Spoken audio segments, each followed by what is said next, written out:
Right when he said all information went out the window. I know he's going to die. Mind you, Blood from the beginning wanted to shoot Blood. I got my gun right in your fucking face.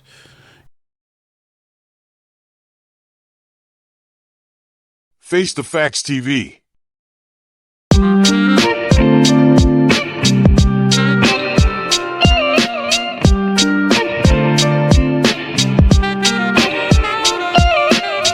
Yo, what it is, Cold Case Gang.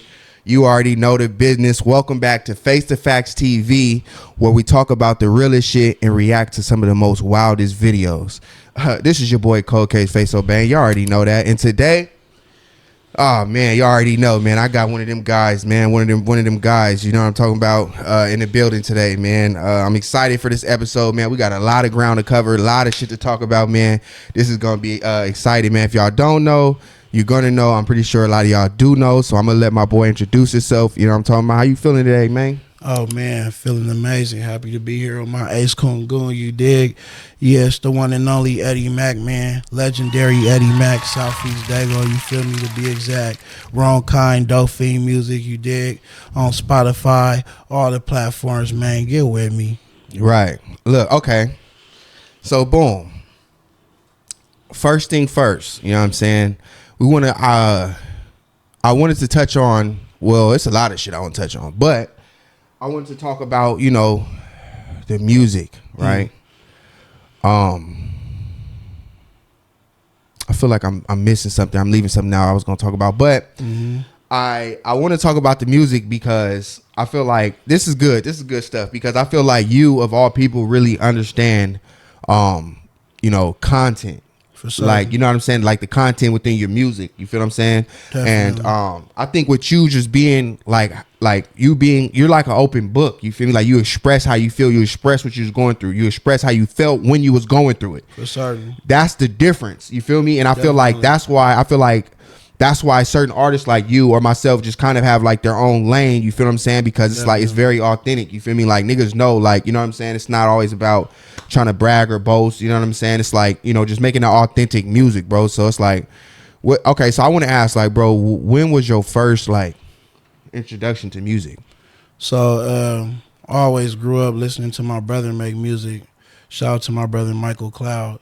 He used to always try to get me to rap, but I didn't know how to rap. I grew up listening to his music and a lot of my cousins who had their own studio.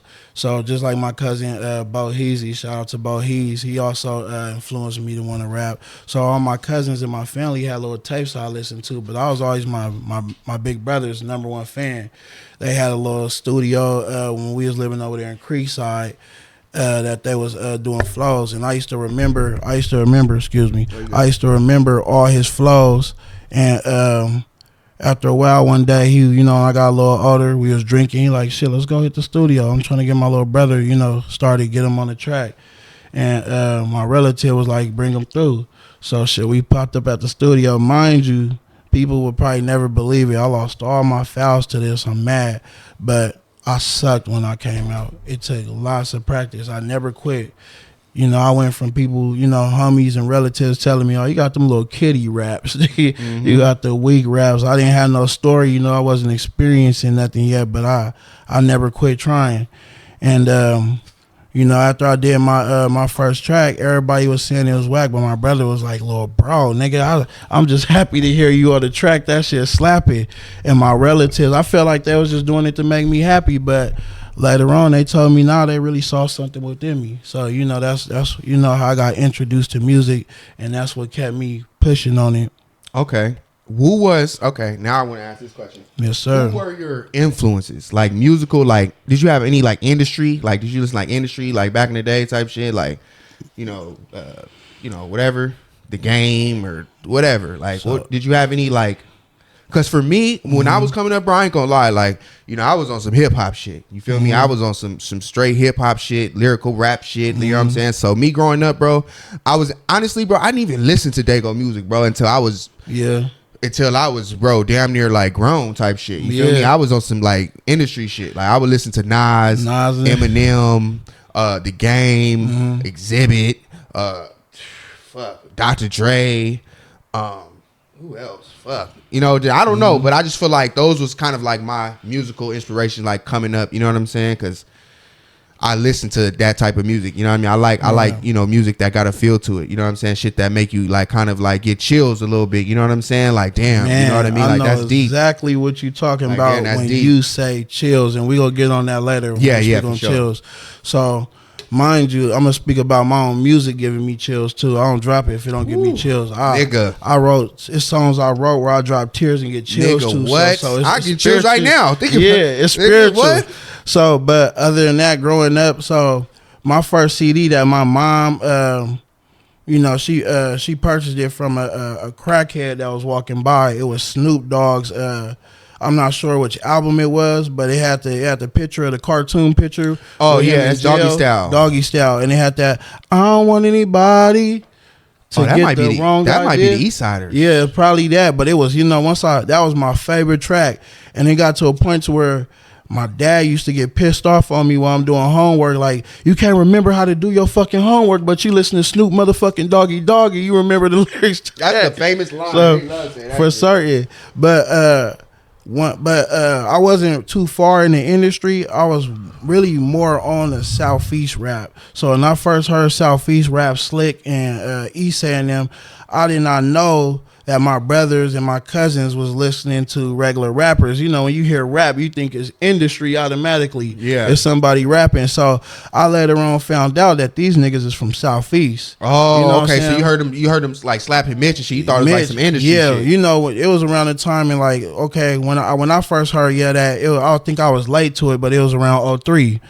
I don't know when it dropped, but I know I had the CD. My sister had the CD, and she also had another CD from my other sister that was Lil Ray Money and Seti Bo. That swag unit, the whole. You feel me? So as I was listening, it's funny. First to do it. I remember you made a post about that too on the beat. So with Ray Money. Can you do me a favor? Can you hand me the ashtray? Yeah, I got you, Felly. No, the ashtray. That little cup, that green cup. Yeah. So look, the funny part about that, bro, when I grew up, bumping these niggas for me to run into them and they tell me I'm the best in Southeast, you know what I mean? And I never use my own words when I say I'm the best. For them to tell me I think you the best, it's like, nigga, I grew up, nigga, developing a lot of my shit from a lot of you niggas, you feel me? And I never thought later on I'd be able to rap with Slick. I never thought I'd be best friends with Slick. I never thought I'd be cool with Damu. That's from my set, you know, my big homie, you feel me? Because when I first came to the set, I was still a young nigga who never really got to be big, bro. I just heard the music. So when I grew up listening to a lot of Issa, more on Issa, I got a lot of my flow from Issa too, because my brother Shoebay, he a Crip from West Coast. My other brother, he was always in the car bumping at CW3 and Issa. So I developed a lot of my shit from them coming up, and then as I got older, when Ocean started popping, I developed a lot of my shit from Don Elway and Ocean, because they was the two that was coming up, and I think the homie Lil Ham was putting in some shit with them. So shout out Lil Ham, we just shout did out an to episode. the homie. Oh yeah, gang. Yeah, he was just here. We got like 2 songs. We supposed to do something else in the work. So, you know, I ain't gonna say I got my flow from all them, but I know they have some type of influence, because I was listening to my shit, you know, and I hear a lot of them, and I came after them, you know, and I was listening to all they shit coming up. Mind you, you know, me and Lil Ham, we about the same generation too, you feel me? But he was more doing music before me. So other than, you know, so when I mention these names, you could, you know, based on the time they was rapping, you could tell the eras that I'm talking about. Yeah. But yeah, I never really got to get into the stars like that. The only one I really got heavily influenced from was Tupac, because he spoke, you know, he spoke the struggle that a nigga was going through. You know what I mean? The struggle that a nigga be having with his mom when he young. Right. The struggle when you a young. I liked your Dear Mama song too. By the way. Appreciate that. That shit made me feel the type of way. 'Cause I'm like, damn, I should make one too. Couple of homies hit me. I was like, damn, why I ain't do no shit like that? I need to make one for my daughter too. Couple of niggas told me they cried. You know, they hit me like, nigga, I ain't gonna lie, nigga. Shit, I'm going through with my mom. Nigga, I have to drop tears. So every Mother's Day, you know, my mom knock it. She can't listen to it without crying. You know, having a growing up, having a drug addicted mother, you know what I mean? You really don't think they ever gonna get off of it. you start thinking to yourself like, damn, you know, you don't know where she at. You damn near want to just, you know, you damn near just hope something, whatever's gonna happen already, so you ain't got to worry about it later. But you know, when I got arrested, you know, Pops helped her out, like I said in the song, and she came clean. Nigga, that was the best thing that ever happened to me. You feel me? I felt like God blessed me. When moms got clean. Oh God. Hey, listen to you. Listen, I'm gonna say something real quick. That's some real shit, because you know my mom is a recovering alcoholic, bro. And when I tell you, my nigga, you know, like I said, all right, listen, I want you to know something. This is a safe place, bro. You know what I'm saying? My followers, everybody knows. You know, my viewers, my 80 subscribers I got. I say everything in my music that I say right now. It's you know, it's real. And like I said, I'm very transparent. You feel what I'm saying? I'm very transparent, and I leave myself vulnerable. You know what I mean? I'm not saying you have to, but I'm gonna say this. Always vulnerable. I'm gonna say this. For me, bro, honestly, bro, that was the work. When my mom was an alcoholic, bro, like, remember we had this conversation. Remember I was telling you I was sleeping in my car. I remember seeing it on Facebook. You posted some shit. Right. You know what I mean? Like, because my mom, you know, like when she was on alcohol, she was a bad person. You know what I mean? Shout out to my mom. I love you. She been 4 or 5 years sober now. Shout out to moms, man. Wait, come on, bro. And I got to be honest with you, bro. I don't have nightmares. Like, it's been a long time since a nigga had a nightmare. I have dreams or whatever. But the one time I did have a nightmare, bro, it was my mom drinking. Come on, bro. Same here, bro. That shit made me so grateful, bro, and thankful, because it made me think back of how our relationship was, bro. You feel me? And like how she is now and how our relationship is. It made me so thankful. And I'm proud of my mom. You know what I'm saying? Just touching on what you were saying, like that shit is real. You know, it's real trauma. 2 weeks ago, I just had another nightmare, and I pay attention to dreams. I'm deep into spirituality. My mom was back on it or something. So when I had that nightmare, bro, it fucked me up, because nigga, I was crying in my dream like, damn, Mom, I was that little kid again. Like, Mom, you ain't gonna at least resist it? Not a little bit? Yeah. So, you know, when I woke up out the dream, man, I was so thankful. You know, I called Mom's, chopped it up with her. You know, it's always good to hear Mom's voice. She, out of, you know, everyone in the world, that's who I could be a baby to. You know, we all got to be a baby sometime, you feel me? So, shout out to Moms, man. Without Moms, you feel me, I wouldn't be as far as I was. And, yeah, you know, Moms did a lot of things that I didn't respect when I was younger. You know, it made me hate her, thinking she hate me. But when I was blessed with the ability of empathy to reflect as if I was her, looking at me cuss her out, you know, the shit that she was dealing with at those times, it's like, damn, Mom, I don't know how you did it. I don't know how you was able to get over that. You feel me? And deal with me making it harder for you. Feel me? Still trying to support me. You feel me? You know, having to run from a few things until you had the ability to conquer it, because you was alone and no one understood you. Everybody was cussing you out for your struggle. It's like, damn, Mom, I don't know how you did it. And that's why in that song I was like, shit, I gotta say sorry. You feel me? I'm sorry for it all. Yeah. And that's why, bro, I want to explain something. You know why Rod Wave is so just blown the fuck out, just blown up right now? The same reason why Drake is. Emotions, feelings. I said that in the interview. Emotions and feelings is what people can relate to the fucking most. When you say something that make a person think about a time when they had to, you know, really be perseverance, or just really had to, you know what I'm saying, they had to overcome, or you think of, bro, listen, this nigga's mouthpiece, bro, I swear to God, bro, I really want to, I want to hear the whole catalog, bro, because there's so much music you made, bro, that I haven't heard. But this nigga, I swear to God, I need to find that song, bro. I got you. This nigga got a song where I said, this bitch need to hear this. Oh, God. I said, she needs to hear this motherfucking song. For certain. On the set. Because God. The way it was like you was telling my story. Like, how do you know my bitch did that? How you know? Because we all been through it, bro. A lot of shit. You feel me? And everybody, and that's another thing I was gonna say, everybody doesn't have that intellectual composure to be able to express themselves. For certain. You know what I mean? That shit is really a skill. And that's why people be like, blood, you're big. I can feel that because you're saying shit that resonate with them. Exactly. It's not about, oh, you got a slapping song, it's a slapping beat. Oh, no, it's the shit that you're saying. You feel me? It's a million rappers out here, but you know it's a different aura. You feel me? Even like, you know, with crosstowns or niggas from the other side, they treat you a little bit different. You're not just like a rapper. It's just like, you know, they'll, what's up, nigga, respect. You feel me? Like, you know what I'm saying? Man, it's been like that with the Crips. Everybody I run into a gang of West Coast niggas, bro.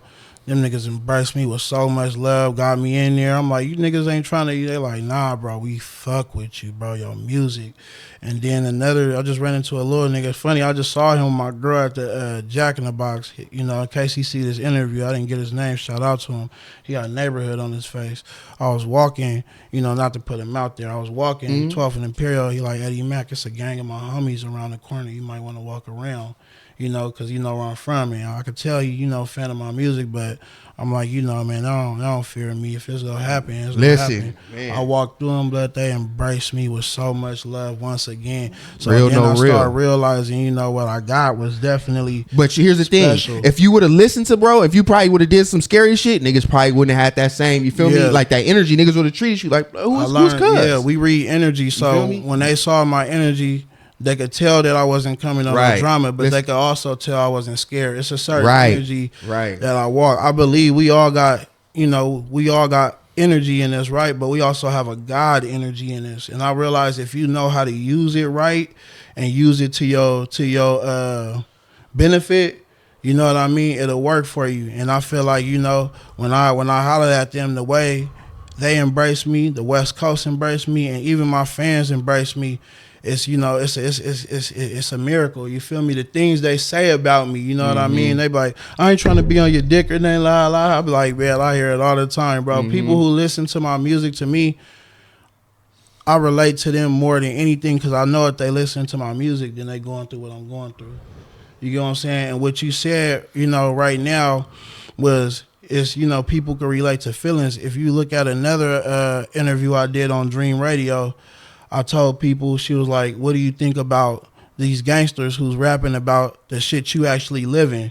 And I said, the thing is, they think we glorify it.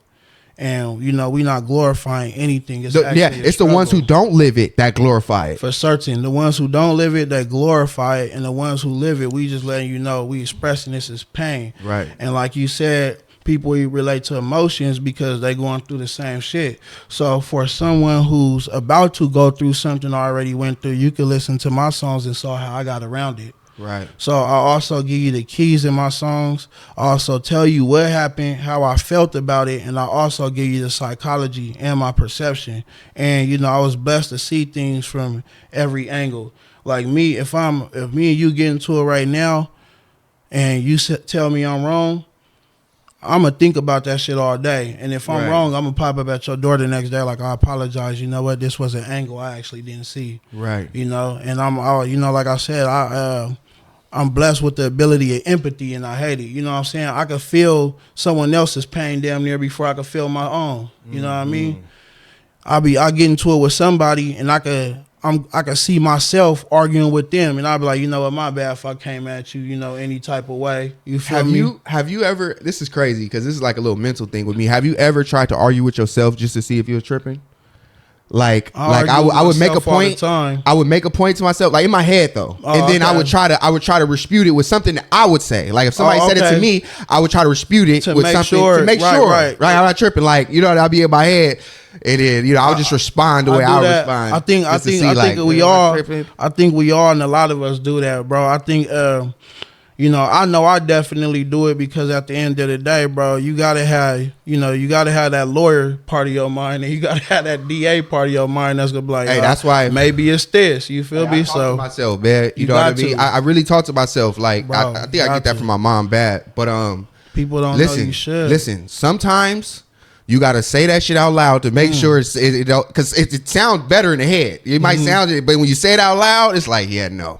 Definitely, bro. Definitely. Yeah, like nah, I'm gonna keep that in the head for certain, bro. I speak to myself a lot. I feel like a lot of people, you know, they ask me how I get through a lot of things. It's definitely what you just said, self-talk. You know, I study. You know, when I'm on my own time, I study the human mind, the human body, and you know, it's listening. Your subconscious is always listening, you know, and it knows when you could do better, and it knows when you let something happen that you shouldn't have let happen. You know, you ever let somebody get the best of you or in a situation, and you know you be hurt about it later because you know damn well it's like your body know, like, nigga, we could have did this. You feel me? So yeah, I deal with a lot of, you know, self-talk. So for me to get as good as I got, and you know, I'm actually happy. It's a miracle to me that you know, my music has helped people and it's done a lot of things for people. And I mentioned, I noticed you mentioned something about listening to the catalog. It's funny, I'm gonna show you after this. The homie at Just Lunatic, shout out to the bro. He had just hit me on Facebook like, bro, I just went back today and I was like, let me listen to the homie whole catalog. He said, South, you got some real heat, you know. And that's the thing, a lot of people, you know, they don't know what I got in my shit until somebody else show them, or, you know, if they come across it later. Like a lot of my friends, I be trying to show them shit. You can't show nobody nothing while they busy or got their mind on something. They got to come across it. So they're like, yeah, for sure. And then niggas will call me or hit me on social media. They're like, bro, this song, bro, sorry to hit you up and bother you, bro, but this song right here, it's like, my nigga, I've been trying to show you that. You feel me? So, you know, you gotta let people get to it, you feel me? And at the end of the day, you know, that's been serving me very well. You know, we got social media love going viral, Instagram right now. Isn't that crazy how you can do something and then like years later I'm not saying it catches on, but it'll just find his own wave type shit? That's exactly what happened. Like just found his own wave type shit. You know what I mean? That's exactly what happened. Yeah. And if you go to the I was there for that video shoot. Remember? Yeah, I was there. Look, I was there. I remember you was on the female. I think I was. Yeah, my nigga, we had that Jose Cuervo. Hey, my nigga said, baby. I said, come here. Come here. Let me rub my fingers to your scalp. She had that curly shit. Oh, I said, God. come here. She said, hold on. She let me too. I said, come here. Rub that bitch whole scalp. Both videos, bro. You was lit, bro, and I appreciate that. Yeah. I think I was the only. I ain't gonna lie. I think I was the only licking nigga at that video shoot. I was the only brim nigga, bro. I didn't bring none of my homies. None of my homies came but you. I forgot. I was telling my girl I had no homies there. You were in both videos too. You were one of my only day one niggas that always come through, and I appreciate that. Man, come on, man. Listen, you gotta understand, bro. One thing I always say is I really cherish my friendships, bro. You feel me? Because you know, with a lot of shit going on, a lot of niggas dying, you know, or died, a lot of niggas got in jail, locked up, or whatever. You know what I'm saying? It's like it's not what it used to be, and everybody's not around no more. So the ones that are around, that's still with us, you know what I'm saying? You gotta really cherish them and keep them close. You know what I'm saying? And like you know, like show them love. You know what I'm saying? Because like I said, everybody's not able to do what you do. For certain. Everybody's not able to do what I do. You feel me? But you know, we have our unique talents and we can come together and we have to embrace each other, whatever it is you're doing, whether it's music, podcast, whatever the fuck it is. You know what I'm saying? It's like we all we got. You feel what I'm saying? Definitely. So we gotta stand behind that shit. You feel me? Me Face, you know, we had an episode that's coming out too. Y'all be on the lookout for that. You know, he was just saying that it's like, man, you got somebody, you know, you got one of the homies that, you know, that got something good that, you know, you gotta stand behind that shit. You feel me? Everybody gotta stand behind that shit and push, you know what I'm saying? And like I said, even like with the homie Mac Jesus, you know, I was just at this path the other day. I'm asking him like, man, what's up, man? What's up with the podcast? Right. Like, what's going on, man? I'm trying to let go, you know what I'm saying? Like, I'm trying to be on your shit. You know what I mean? Like, I need you to help me set it up. I got you, bro. That part. I got you. Whatever you want to know. You feel what I'm saying? Whatever programs, cameras, mics, where I bought them from, how to set it up, all that shit, bro. For certain. You feel me? Like, what the fuck, bro? Because like I said, bro, everybody doesn't have those intentions. Everybody's not trying to, you know what I'm saying? So if you do have homies and you do have niggas, you know what I'm saying, that you love that's trying to do something, bro, stand behind it. Always, because you know that's another thing I want to do, man. I like being, you know, I like being considered special. You feel me?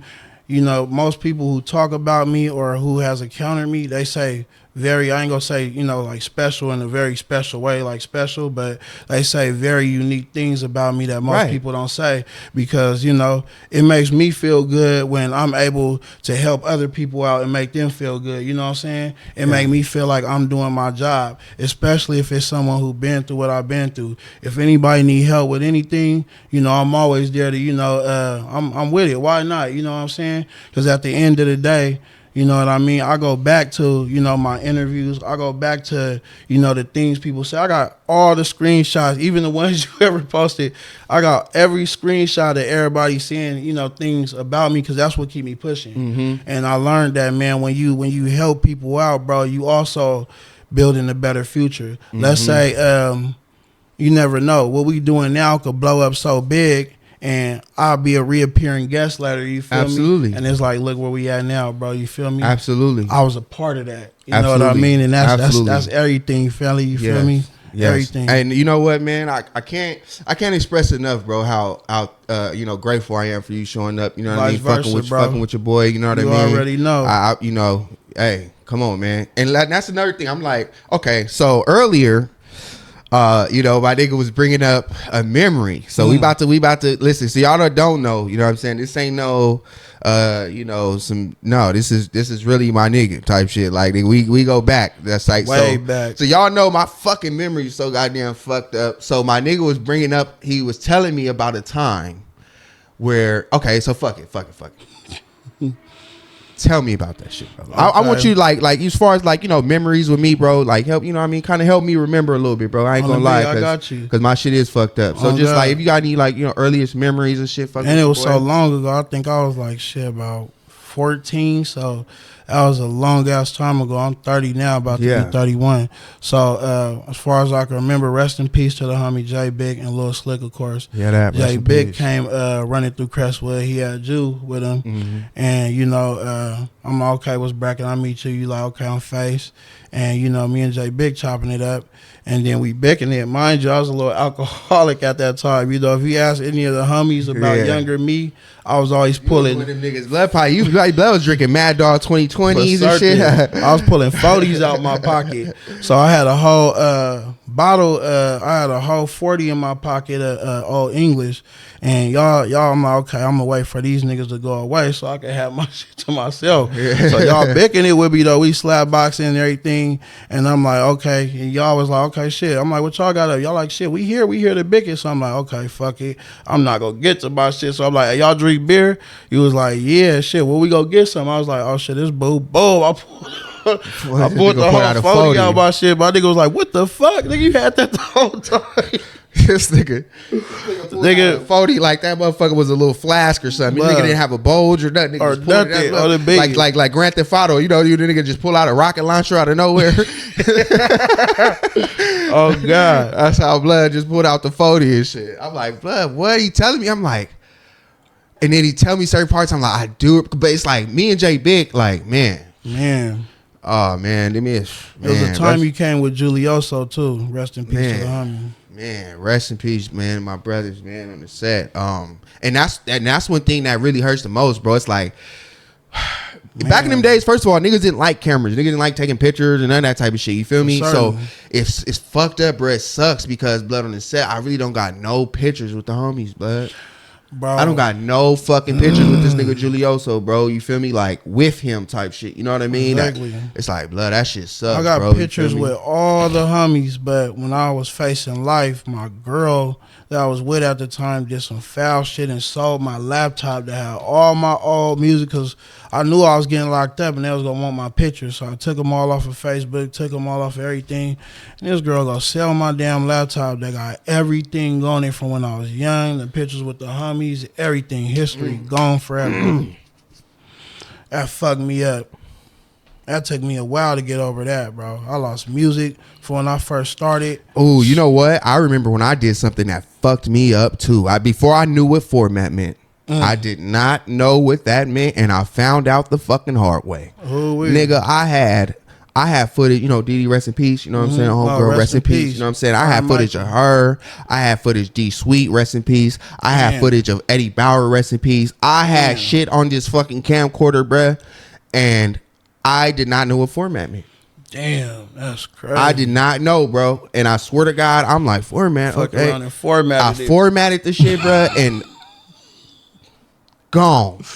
Yeah. Bro, I was so hurt, bro. So trust me, I know. I was like, bro, but it was my fault too. I was like, fuck, I should at least looked it up, seen what it meant or something, nigga. Like, goddamn. Yeah, man. Another thing you was touching on too when you said chills in your music. So, well, also I used to, you know, I was rapping about like function music. But what really got me into the, you know, the deep spiritual feelings, emotion music was when I heard Nipsey Hussle, The Hustle Way. Once the homie showed me this song, it became my favorite song. I had One of chills. your favorite artists. Yeah, I remember. Yeah. I remember you talking about. I remember you was like, Man. "Yeah, I fuck with Nipsey." Like, no punchlines. Like, all just, you know what I'm saying? Like, yeah, I remember you saying that. He said some shit that reminded me of like Michael and all the dead homies. He said them niggas out of line how they came through. Shot him in his face, point blank, and left his brains blue. Now who gonna go for him? Probably be the same crew. If banging is your religion, it's like a sin not to. Come on, man. He said, what did he say? He said, A lot of niggas ain't cut from that that same cloth. Then I give them space. You gotta play it safe. Cause hard niggas turn holy when they catch my a shit case. got What? I got him right now. I got him right now. Come on, I got him right now. And listen, all I'm his an songs, avid Nipsey fan. You gotta know. Come on, man. When come he on. died, that fuck me. That was my favorite rapper. Man, every listen, interview. bro, that shit still to I'm gonna this show day. you the screenshots. To this day, it still fucks with me, bro. To this day, bro. You know, because he'll say something where you be like, bro, it's out of this world, and you that's know what why I mean? Like, he'll say something like it's too true. You'll never catch me slipping. You be Come like, on. fuck. And You you know what don't, I mean? you don't. Like, It's not that. It's not like like- it's something you heard. It's something you Like, feel. Damn, bro. Like, You know what because I mean? because Nipsey definitely, like, I was on Nipsey early on, like Bullets Ain't Got No Names, Volume See, 1. I didn't catch that till later. Oh man, that's his bro, best fucking that work, nigga- bro. that nigga- that Bullets, nigga was Bullets Ain't Got No cold. Names, homie. Like, bro, like, On God. like that shit got me, like, nigga, I was out. That's why I was pushing where I was pushing. Yeah, on God. You feel me? too. I was out that motherfucking nigga. That nigga was like, nigga, I was in that motherfucking nigga with the 38 and God. all that. I swear to God, I felt like I was Nipsey. Like, nigga, you ain't On never push pounds out of state trunk with the 38. On like, I God. really was feeling like that On because the that's beat. exactly, I was pushing in the bucket. Burners I with the had seed 38 up. and I was Come pushing on. hella trees. You On feel God. me? You know, I was growing and all that. You know what I'm saying? So that's why I was really, you know what I'm saying? Like, On he God. gave me that motivation. You know For what I'm saying? certain. Like, I was pushing my posters out here out the trunk, CDs and all that type of shit. Like, On God. like that was my, you know what I'm saying? Like, he really gave that to niggas, man. Same, you know same that here, bro. On yeah. God, and then it fucking me up knowing that because I just knew I was gonna rap with him. I just knew I was gonna make it there, what? especially when Big Bro got there. Niggas in Dago, so I'm like, watch, I'm gonna What? get there. And mind you, bro, everyone that I ever rap with in Dago, I never reached out for a verse. Not bragging nothing. Right. They all reached out to me, and Right. that was my thing when I wanted to see how cool I was or how good my flow was. Issei that I got with him reached out. Trelly Deuce, I met him at a store. He had left. I didn't know these niggas even knew me. Mm-hmm. All the legends reached out to me, and that's when shit, it was a miracle. And then once I started hearing Nipsey shit, it changed my whole music. I went from rapping about hoes and everything to really nigga trying to help a motherfucker out. Like, he helped me get through shit. When you gang banging and you start realizing shit, he like, you too deep in it to quit. I know the pain of it. You know what I mean? It's like a motherfucker talking to you. And when I was in that the game doesn't let you back, let it fact. You know what I mean? And then I was talking. We was in I the know studio. them all, bro. Oh, I know God. them all. And I like know that them too, all. because after You this, I bro. could pick After this, any we song. finna go. Okay, after Any this, we song, I finna hella promise you, I go. know what song it is. I can Oh, pick up right God. where you left off. And when I started experiencing the same thing with my music, it was everything. The day Nip died, I flew back to California, and I was fucked up the whole way. And I got some screenshots too, man, where niggas was, they was relating me like, bro, and I listen to your shit. They're like, I get that Nipsey hustle and I get that Pac flow. Can I be honest with you, bro? They tell me that too, bro. Oh yeah, that's everything. You know what I mean? Like, not they, but part, I've you know what I'm saying? Not That's they, everything, but bro. I've had, Everything. be like, you got that Nip. What? There we Matter go. of fact, my nigga Gino Bentley, we just shot an episode. He said the same shit. He's like, I remember listening, you know what I mean? You got that. That's why why we connect so hard, bro, on the beat. Come on, bro. Like, come on, bro. On some real shit. We beat each other in the APTs. Like, hold up, blood. We got to chop it up. Like, bro. yeah, You that's can't what I'm just saying. walk I'm by like, bro, beat. like, that's what I'm saying. Like, how we chopping it up now? Me and this nigga, we chop it up like that every time we see each other. Every like, single bro, we're gonna time. have like some deep intellectual type conversations. For certain. You feel me? Like, and that's one thing that's one thing I told him. It's like, bro, it is, the fact of the matter is like, you're not going to be able to have these certain type of conversations with every homie. For certain, bro. I didn't even plan on saying the shit that I said, since I've been here, but that's how deep we connect, Now, family. you want to talk about some deep shit? Now, listen, let's this is get how I on know. This is how I know. Watch how deep it's about to get. Have you ever prophesied in your music? What you mean by that? Meaning you spoke about something before it happened. And it happens. For and certain. then it happened, or you projected it, you rapped about it, but it ain't really happened. You feel what I'm saying? And it happened. then it happened. So before, my girl in the background, Church, So remember I told you, well, I'll tell you the other day, I gotta stop rapping about certain shit because it's been what happening. So everything that I said in the songs, it happened later. And I was always, I was also rapping about things that I didn't want to happen. So a lot of people thought I was talking about myself, but actually later on when it happened, I'll go back and listen to the songs and I'll realize, damn, nigga, this shit, it wasn't like, it happened at the time. I was dealing with certain shit that I felt like it eventually might get to this, but it happened exactly how I rapped it. Yeah. So then I started learning about the laws of attraction. You create, your future based on when you want to do something. You get a feeling in your stomach. Now that feeling is also the charge to that. Now you're creating something. So if I choose, like, I want to do a podcast, now I can't wait to do the podcast, buy the shit. I got my body, my mind into it. I'm creating that future. So when you're doing music, you got to be careful what you're saying because your body's already in agreement. That's the magic. As soon as you start talking the words, now you got the words on the rhythm. Music, they say music is also the frequency of God. So guess what start happening when guess what start happening when you projecting success in your music, when you rapping about when niggas call themselves money bag yo and end up rich, when niggas start talking about money and end up getting it. Notice Mozzie changed his music a lot too. Yeah, a lot of that Hell Gang shit I noticed, he ain't really saying that too much no more. You feel me? And then one more thing about that, I noticed a lot of my songs, it felt like I was talking to myself, because a lot of my songs I'll go back and listen to, and there'll be things I'm going through today, it'll give me the answer to.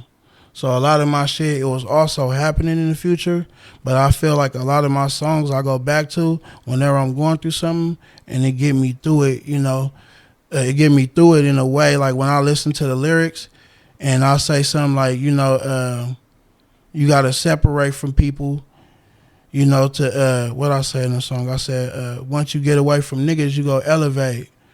Because your average nigga never meditate. So I started meditating more. I started, making my circle smaller. Before you know it, my peace started coming back. Because I'll be around certain people that was toxic to me. I'm arguing with them. You know what I mean? And the more you react to things, the less you're being creative. The less you're focusing on what you got to do. It's depleting your energy. It's redirecting your energy in the wrong place. Oh yeah. You feel me? Absolutely, bro. Cause like I said, I've done that. You feel me? And that shit trips me out. And I also have music where I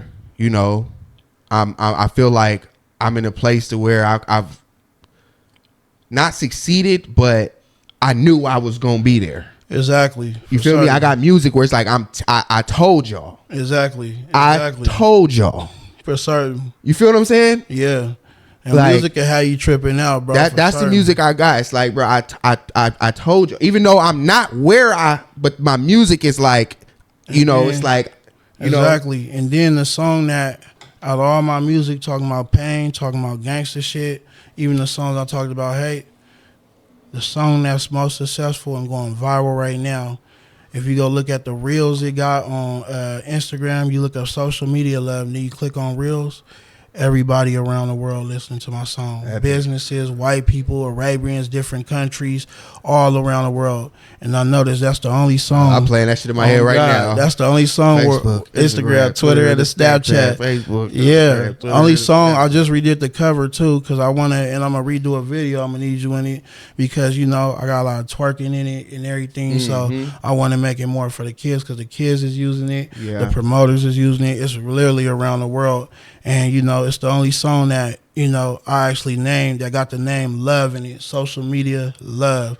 Before we had computer love. That's what I was just about to ask. I was like, didn't you have another one like something love or something? No. Let me see. Love. No, I'm thinking the same song. It's social media love. Social media love for certain. But computer love. We didn't have. We got computers today, but it's not computer love. It's social media love. You might have a girl on there you like. So that was my whole perception of it. And it has the computer love sample in it. So I learned that the samples. It also brings up a memory or a time, where music was popping, like Zapp and Rogers. They had that fire. Wait, what? Zapp and Rogers. They did I don't Computer know what Love. that is. You don't know who Zapp and Rogers is? That's the people that made that song. Yeah, Computer Love. Oh, okay. Nah, So, I never knew that. I ain't they gonna lie. did. Yeah. I Want to Be Your Man, the whole nine. Mm-hmm. So with that sample, I knew that'd ring bells. And then shout out to the homie VZ who made the beat. Once he sent it and I heard it, I'm like, okay, I ain't gonna go on the Computer Love topic because.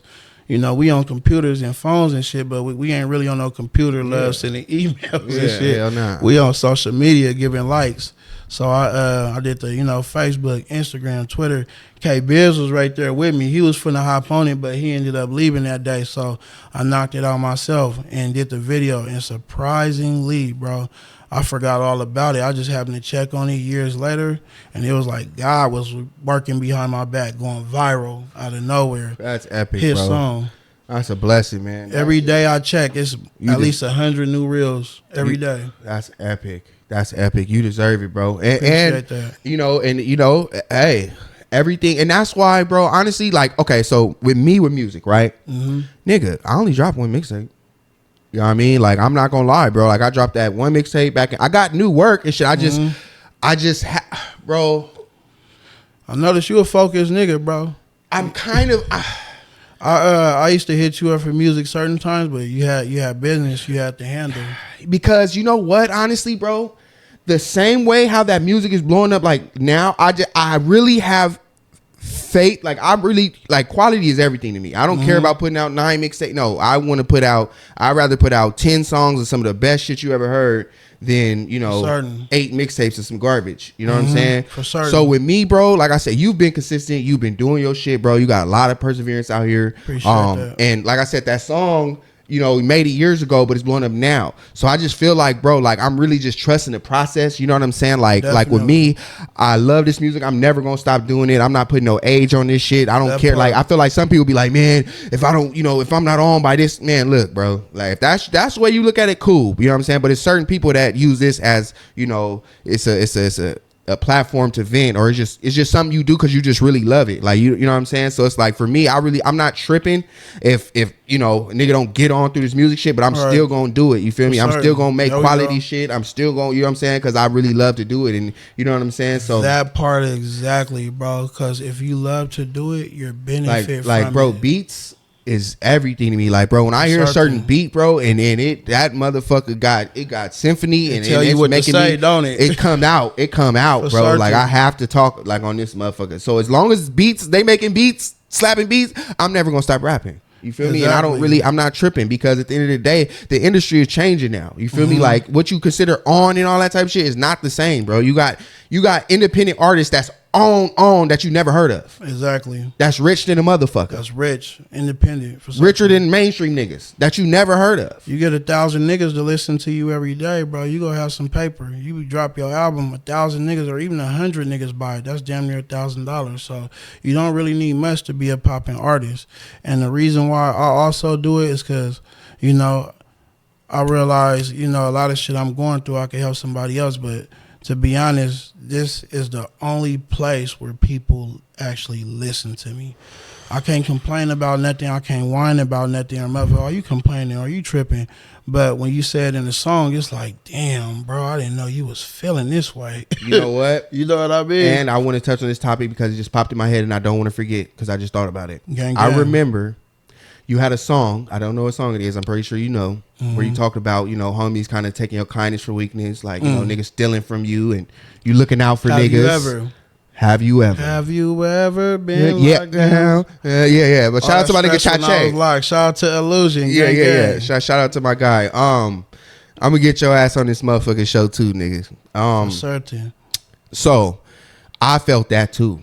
You feel me? Because I was definitely, like I said, I was definitely like an open book. I was definitely like, wore my heart on my sleeve, like to the homies, you know what I'm saying? Like, you know what I'm saying? Like, you niggas don't got no place to stay. Come on, sneak you in the house type shit. You know what I'm saying? I'm going to cook some chickens, some hot link, whatever, you know what I'm saying? And then to have a homie, steal from you or do some shit. or do some foul shit like that. Fuck You know what I'm saying? You done brought them around or something or whatever. You know what I'm saying? It's like, you know, all because niggas took your kindness for weakness. Exactly. You know, I've been in situations you like them that. You start feeling like you gave them the platform to do it. And yeah, and then it's now you question your gangster. Now you got to move a certain way, exactly. And then You know what I mean? Like, I also okay. said, even though we caught the fade, I still want to grab the heat. Right.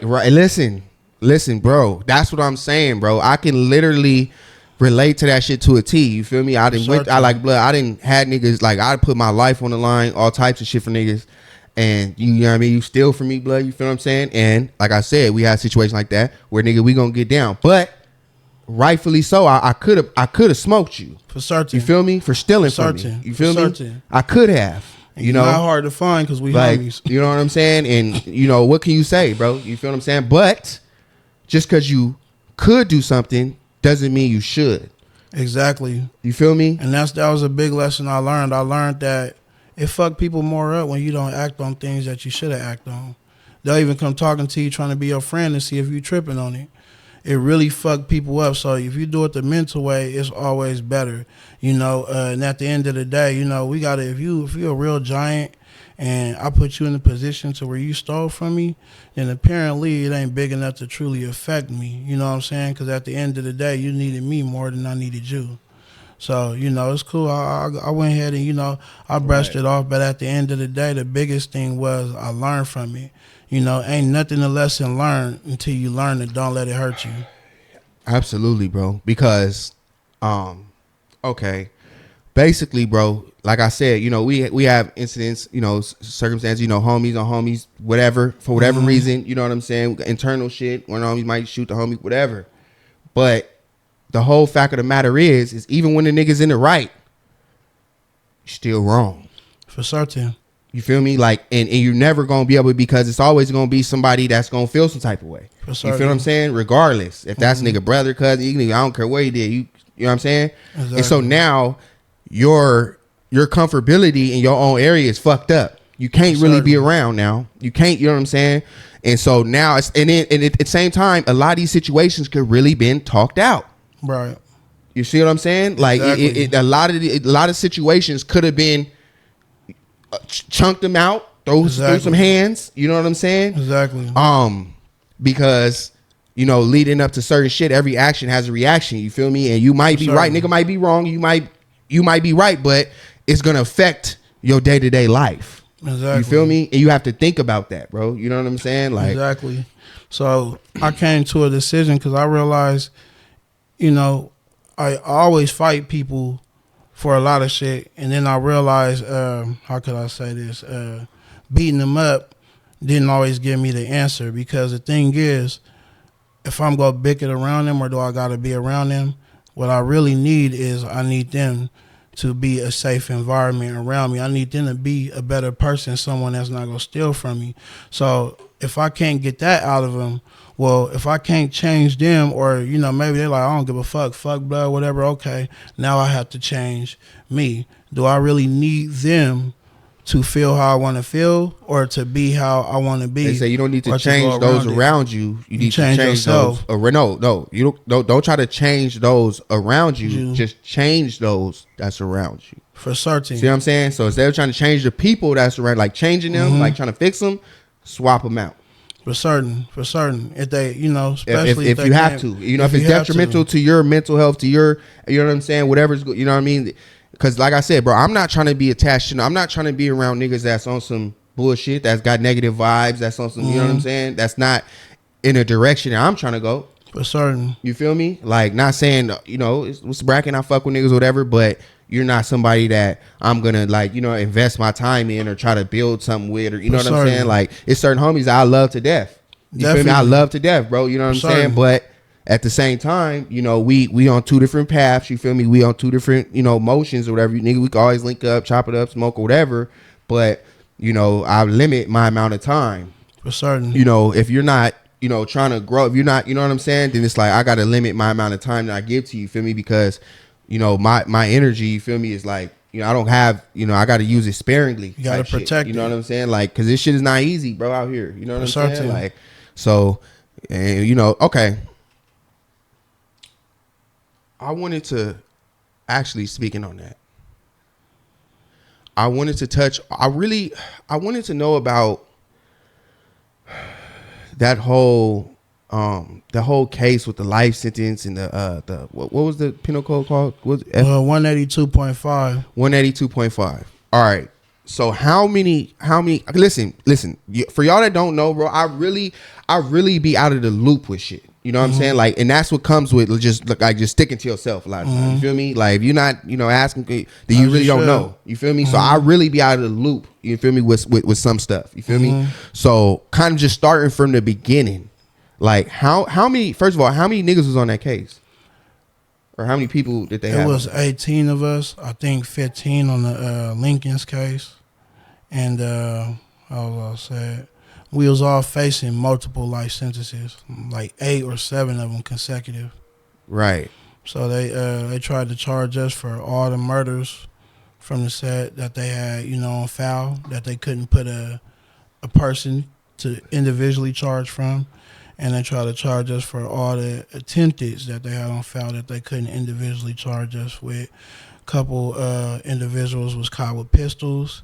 And just because you had a pistol don't mean you did it. So at the end of the day, they just felt like they knew that this gang was responsible for it. And if you're from that gang, you are just as guilty as the person who pulled the trigger.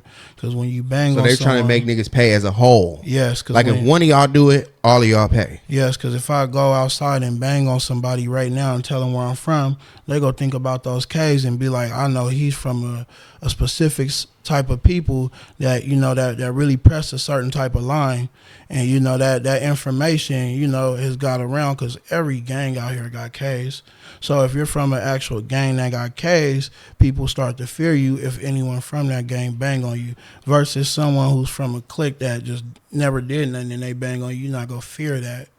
So how did they get people, like how did they get to what made them the selection exactly, like what did they use to gather the motherfuckers that they gathered? Like did you just randomly just that one you had to be documented and your documentation status had to say active. So if you ain't had no police contact in a couple years, you good, they won't come for you. But the thing was, where Struck is also pushing the line on, is y'all pull us over for traffic stops and y'all you writing it down as a document, as a gangbanging stop. Right. Mind you, my attorney said every time you pull my client over, he was never around the set. He was never with anybody, and it was a traffic stop. You're saying he didn't have his insurance or he didn't have this, and you're writing it down as a document stop. Or if he had another gang member with him, they're nowhere near the gang, and they're nowhere near, they have no guns on them. They're just hanging out, and they have women with them. So why are you documenting him because he's hanging out with him and some women? You guys didn't document the women. Right. So, so during your so they come and get you, right? From Texas. They come and get you from Texas. The warrant wow. Came out after I left. Oh, so they expedited this nigga. Yeah, so the thing was, the homie had went in for a violation, and he came out and was like, bro, I seen your name on the board. I seen all our name on the board. Something's about to happen. I said, yeah, shit. I definitely want to be here for it because I'm about to move. I'm getting my life straight already. Right. I was over it. Like I said, and have you ever? The homies, but they already did something with my girl at the time, or the person I was with. They already stole from me. Like, nigga, I was the homie that gave the shirt off my back, literally, still right. is. And I went out there, and I noticed all the homies was getting locked up. I said, let me go ahead and check my name. Whoa, it say I'm wanted, and I got $1 million bond. You know what I mean? $1 million, Yeah. I'm worth $1 million today. Shit.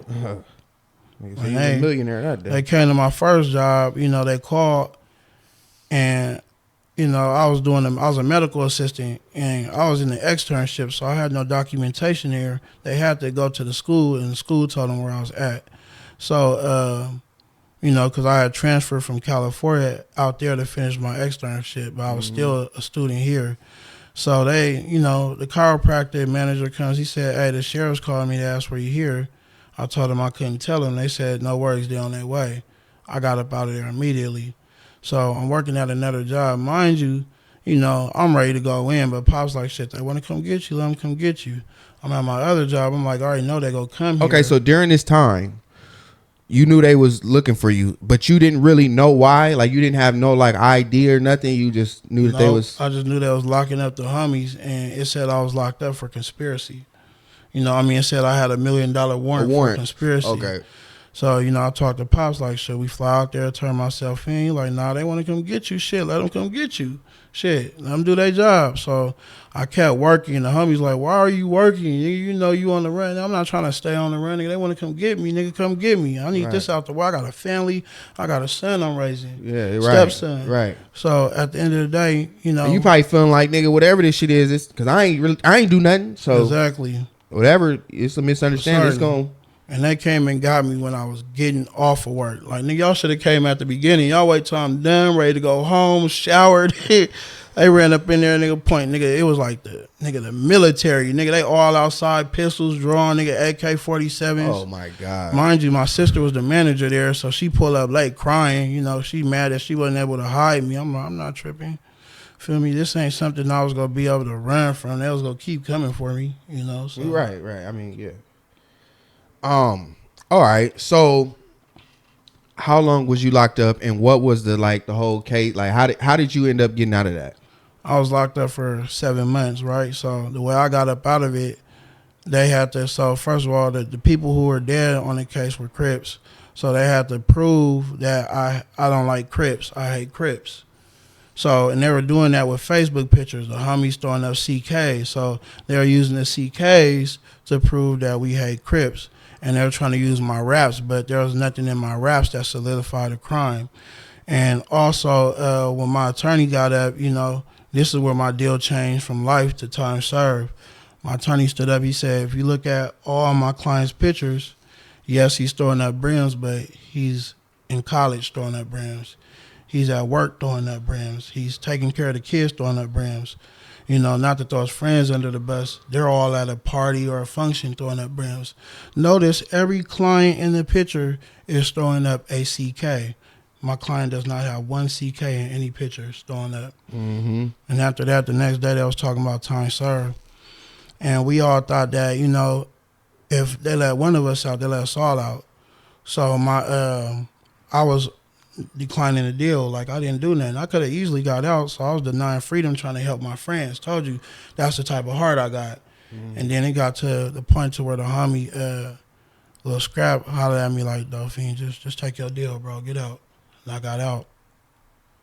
But shout out Lil Scrap. I ain't seen that nigga in a long time. And mind you, you know, when I left and they let the other homie out, everybody who stayed got life. And the DA was telling me, like, if you stay here, we're trying to let you out. If you stay here, you're going to get life. So they knew something. So are you saying that the ones who didn't take the deal, like you took a deal, if them niggas would have took a deal, they wouldn't have got life? For certain. Well, everybody who stayed got life. And he was telling me like that. He said, we're not giving out no more deals. Everybody that's staying is getting life. And I'm like, whatever, but they got action at trial now. They knew something about the judge, or the judge was on their side. It was something they knew. And everybody got life.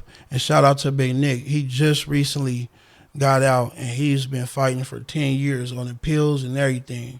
You know, and he beat it. He fired his lawyer, became his own lawyer, and fucked him up. Yeah.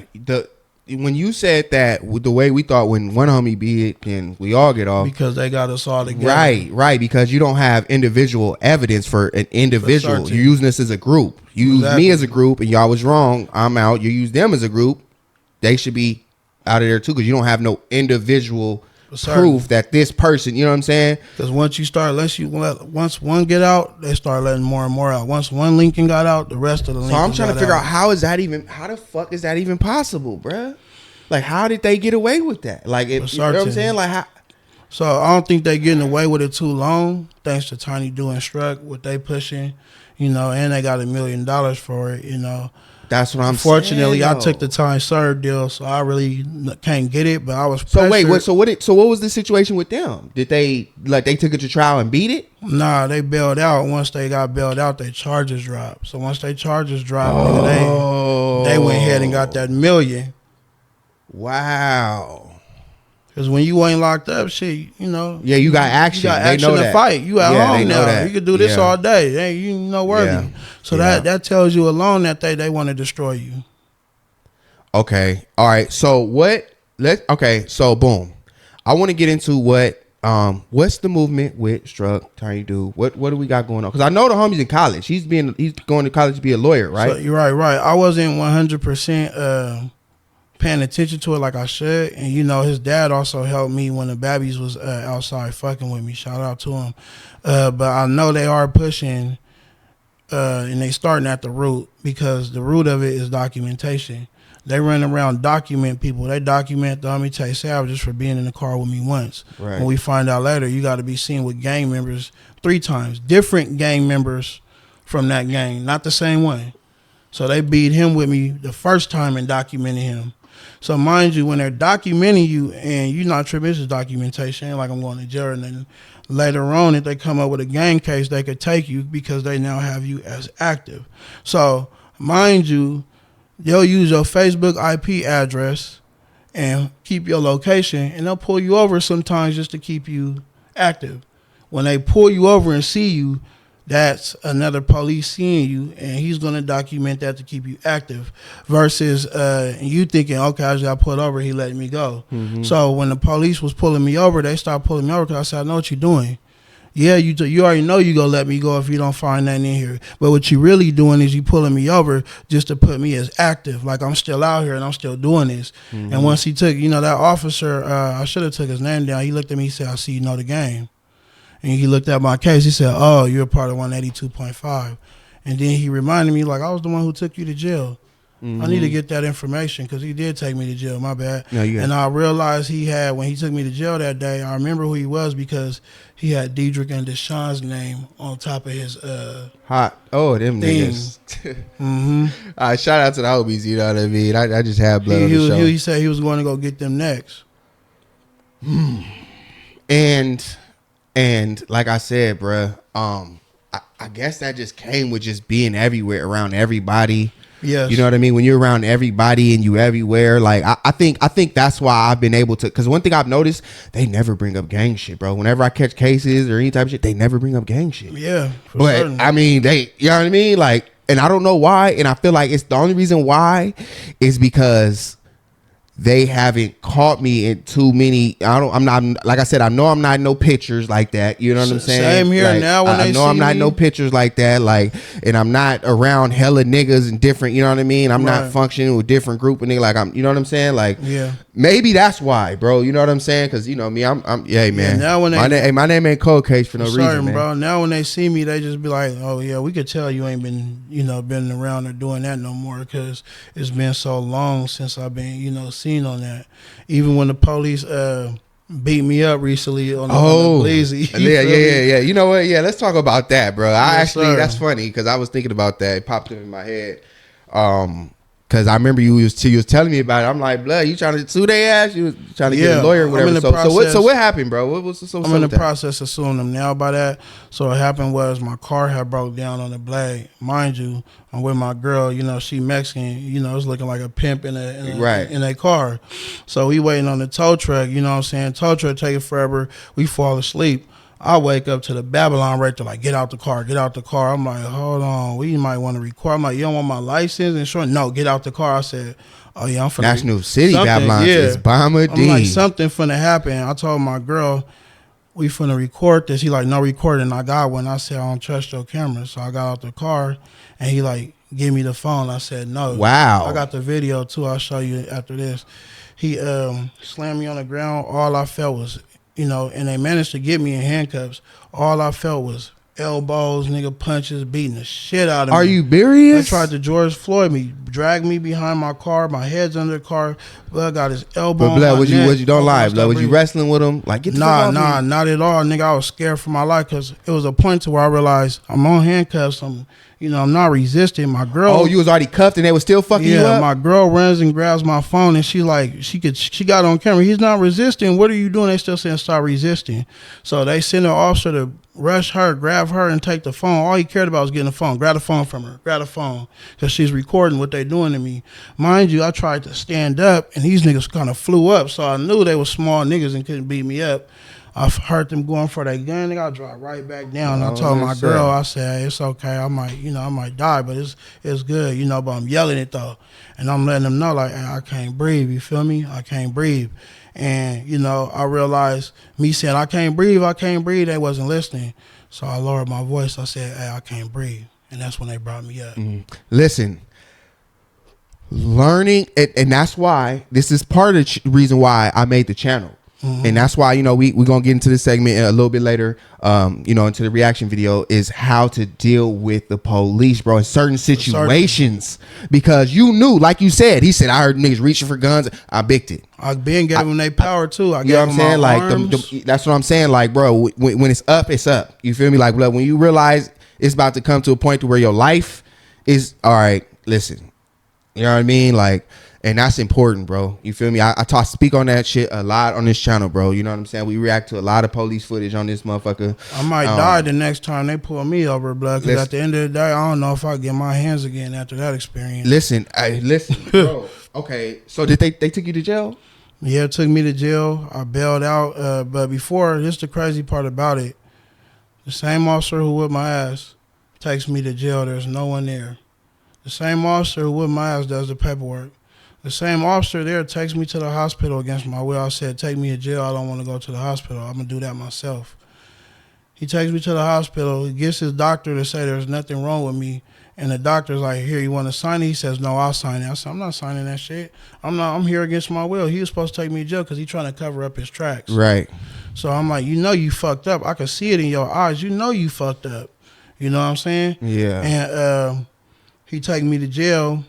And then he got my phone the entire time, so he got it from my girl. I noticed when I get my phone back, the part where they beat the living shit out of me is trimmed. The video's only like a couple seconds. My girl's right there filming while I was getting beat the fuck up. But what he fucked up was he left the audio recording when the phone fell, and he was talking to his sergeant, lying, saying that I had drugs, I had this, and I didn't want to go in handcuffs, and I broke his shoulder. He never went to the hospital. They never found anything on me. I was just charged with resisting. Bro, that shit is, listen, that's why this nigga just said, like, nigga, I might fuck around in next time, because nigga, that shit is tough to deal with. Like, it make you want to knock their ass down, bro. I wasn't like making no music. I went through something mentally. It was like getting tortured. You know what I'm saying? Imagine someone imagine someone taking something from you that they're not supposed to take. You know what I mean? Two small ass officers who can't beat me up. You feel me? Damn near flew, and I tried to stand up. And then I went back down like, okay, I gotta let him beat my ass. I mean, handcuffs, so I'm being tortured, basically. Damn, bro. So, you know, in my mind, it fucked me up, bro. My sister, you know, talked me out of going up there and blowing up that whole I was finna go in there and go to Brazil. Right, that's what I'm saying. Like, that type of shit of how you walk right up, catch him right at the stop sign. I even told him, shit, even if I get this money after I sue, nigga, I'll get them, nigga. If it's $2 million, I'll give you $1 million just to fade both of y'all. Boxing, we could do it for the kids. Hey, listen. However they want to do it, I need the fade. Hey, so you actually have a lawyer that retained the case? Yeah. She's in Encanto. I gotta go link up with her. Okay, yeah, that's epic. That's good shit, because like I said, but that's the steps we got to start taking, bro. Like I said, I fuck around. You know what I mean? You know what I mean? I got the motherfucking dash cam in my shit, bro. You know what I mean? Like, bro, I'm not playing, bro. You feel what I'm saying? Like, when it comes to, like, I'm a walking lawsuit, bro. Like, I'm dying for, like, bro, I done sued like 3 jobs, nigga. Like, don't fuck with me. I got good relationships with my lawyers, bro. Like, I'm waiting for y'all to do some stupid shit like that. You feel me? Like, and like, honestly, bro, I haven't even encountered the Babylons. Even time lately, bro, I don't know what the fuck is going on. They haven't really been fucking with me in incidents where I really thought they was gonna smash me. Like it'll just be me and them type shit and just drive right by me. I got dark tent, hoodie on, all the shit. Like, and they don't smash. Where he fucked up was he thought I was a pimp on the blade. That's where he fucked up at. And you know, a lot of them, they deal with the women there. So, you know, they start, you know, they look at me like, how dare this nigga got this bitch out here like this? You Oh yeah, mind they you, probably was Mexican too. They was Mexican officers. One Oh of yeah, them bro, was they're Mexican, hot. so they, you know how that goes. Super you know that, hot. that's just like you with a white girl and you get pulled over somewhere with a white. You know what I mean? Oh yeah, they trip. They don't like that shit, bro. That shit makes them hot. Because they don't even got action at their own bitches. So that's they want to give them the speech like, where'd you go wrong? Like, why are you with this guy? What's going on with you? They tried to charge me and my girl before. Oh God, they tried to charge me and her one time with a case. Couldn't get her to tell on me or flip on me. You feel me? Not that she had information or we was on that. But they falsely arrested me then. So I'm also suing for that as well. Right. And they basically kidnapped me and my girlfriend, kept us there, trying to force her and get her to say something bad about me. Mm-hmm. Right. Mm-hmm. That's what I'm saying. Document everything, bro. Oh, God. Like, that's on me. Like, I'm documenting everything. Like, bro, if y'all, and that's the whole thing. It's like, my address, on my ID type shit, like, it's here in the set. You feel me? Like, it's been that. Even though the nigga moved or whatever, like, that's my address. So it's like, bro, y'all only have so many times to pull me over within a certain amount of time within this vicinity of within this address, bro, before it's considered fucking harassment. Exactly. It's like, bro, he's down the street from his house. You put him over. You didn't have nothing on him. You searched the car. Okay. Then 2 weeks later, you put him over down the street from his house. Like, bro, you see what I'm saying? Then so you got to document all that shit. Oh God, I seen them pull into these apartments, and I'm like, damn, they pull up in here looking for niggas. Usually they just ride on Solola. These motherfuckers pull in. I was like, oh yeah, that's crazy. I need to grab some water real quick. Yeah, you good? Yeah, for sure.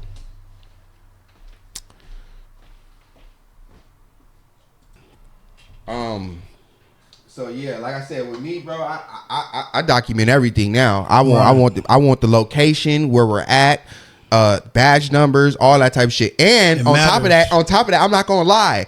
I told you it's been situations where they haven't stopped me, and I thought they was because I'm riding around legit. You know what I mean? I'm legit. You feel me? I have a license, insurance, all that shit. So I kind of, because like I said, I can use the content. Right, y'all gonna be on my fucking channel because like I said, for me to, like I said, when we get into this, we're gonna get into this reaction in a minute. We give advice on how to deal with certain situations. Oh, you shouldn't have did that. Oh, why you do that? Oh, you could have handled this better, whatever. So for me to give advice, people might just look at it like, okay, but who are you? Like, how? So for me to give a first person, you know what I'm saying, of how I deal with the police, you know what I'm saying? Because I'm gonna record them. Like I said, I got the dash cam. I got all that shit. You feel me? Because I can use the content and I'm gonna throw it on my channel. You know what I'm saying? Straight up. You know what I'm saying? For certain. Like, because I ain't playing with they ass, man. You know what I'm saying? I tell them straight up, like, look, as soon as they pull me over, look, man, what you about to hit me with the usual? Oh, you smell weed? Oh, you want to search the car, huh? All right, look, man, look. I ain't even tripping off of none of that bullshit, bro. If y'all gonna violate my rights, let's go ahead and get this shit over with. I'm recording everything. I just need your badge. Hey, listen, I'm not gonna resist you or nothing. You want me to hop out? Go ahead. Y'all gonna search my car? Go ahead. But I'm documenting everything. I want to make sure your body cam is recording, right? Okay, officer, what? Okay, all right, cool. That's how I'm dealing with the police, and it makes them kind of hesitant. Like they're gonna be like, for certain. Like I already, because I've been through this shit. And one thing I have to explain to the police is this is a question they never like to answer. I say, how long you been on the force, man? For certain. How long you been on the force? Oh man, a little while. First of all, however long you say, it's not longer than I've been dealing with the police. For certain. So they might be like 7 years, or I've been on there 10 years. Yeah, okay. But I've been dealing with the police for 30 years.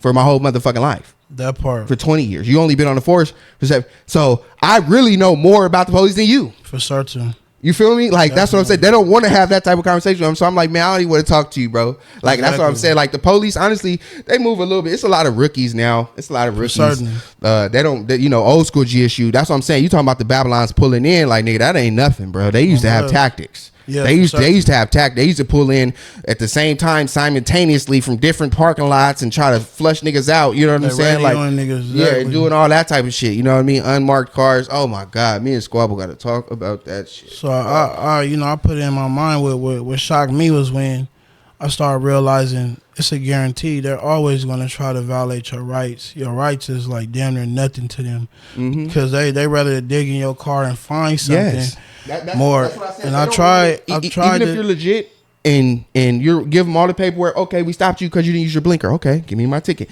They don't want to give you a ticket thinking in the back of their mind, this nigga probably had guns and drugs in the car. For certain. That's not okay with them. They're gonna try to find a way to paint a picture. I smell weed. Oh, is that shake on the floor? Oh, and try to search your shit and violate your rights. You and feel what I'm saying? every time I try to tell my attorney they illegally searched me or they illegally did something, oh yeah, we're just gonna focus on this right here. So I had to learn. You got to start really pressing the issue on your attorney. Like, nigga, you getting fired if you don't say something about that. Right. And you got to bring up the legal terms. Definitely. Shit. And you got to bring up them penal codes and all that shit. Like, nigga, what's name? Another thing is, I had to do that to my lawyer. When I'm, and another thing is, before I even go to the jail, I already got in my mind, once I get to the what they say downtown, I already know I'm going to jail. There's nothing I can say. Right. So that's why I put in the song Gangsta Doing Right.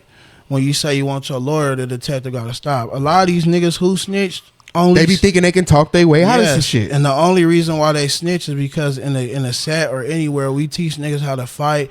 We make sure they hard, but no one ever has set meetings to where they teaching niggas how to not snitch. When does it start?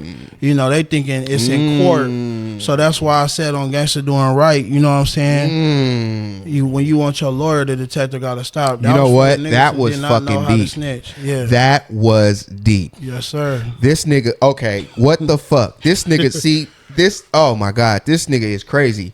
He said, we teach niggas, first of all, before a niggas become part of a gang, whatever, we gonna battle test you. We gonna make sure you can fight. We gonna, you know what I'm saying, boom, boom. But he said, we don't make sure niggas know how to deal with the police. I said that in a song too. How they teach you how to fight, but they don't teach you not to snitch. Man, what?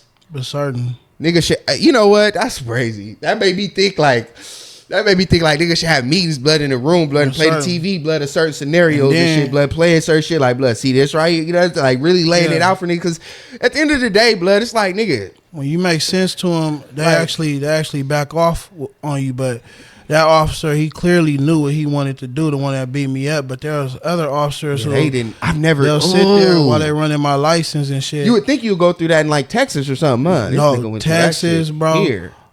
All black officers out there in Texas, they don't fuck with nobody. Every officer that ever pulled me over had waves. Nigga, let me go.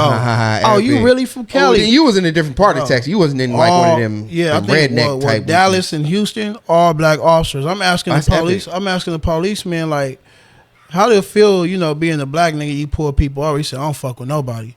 I said, you got to pull somebody over. I don't fuck with nobody. He said it just like that.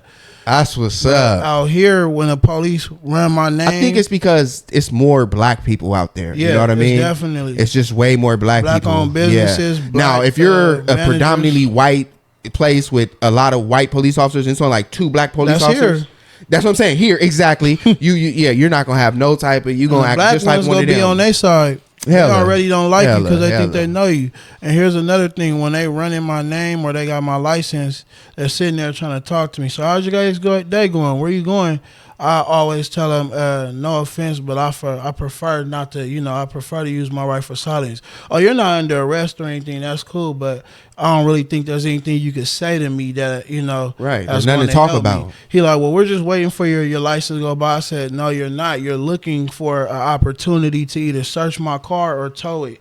You're looking for you're hoping my license is fucked up or my insurance is bad or any reason to do it. And then when it came back clear, they see shake on the ground. He still shake. When it came back clear, he still pursued to search my car. And the cold part about it, that was when Struck Dad came out. Like, he got his license, he got everything. Why are you taking his car? He said because his license is not active in San Diego, and his San Diego license is expired. But I'm sitting here with a commercial driver's license from Texas. Commercial means it's legal in all 50 states. Right. I could drive my regular car with it, and I could drive my personal car. Mind you, I do not live in San Diego at the time I'm visiting. So he still took my car and he put me in handcuffs. Mind you, I'm not on any probation or anything. And Struck Dad was like, why is he in handcuffs? Right. And he was like, well, here's the deal. You either let us search your car or we're going to tow it. So I didn't know, you know, in my mind, I'm like, nigga, you gonna have to tow it because I'm not gonna let you violate my rights. But I realized when he tows the car, he searches it to make sure it's safe to go to the yard. So I realized, oh, that's what you were doing. I'm telling you, they you know are gung ho on that. So the way I've been getting them to not search my car, now I know that's all they want. So when they pull me over, they find their little tricks to pull me, or even pull me over while I'm parked. I just got in my car.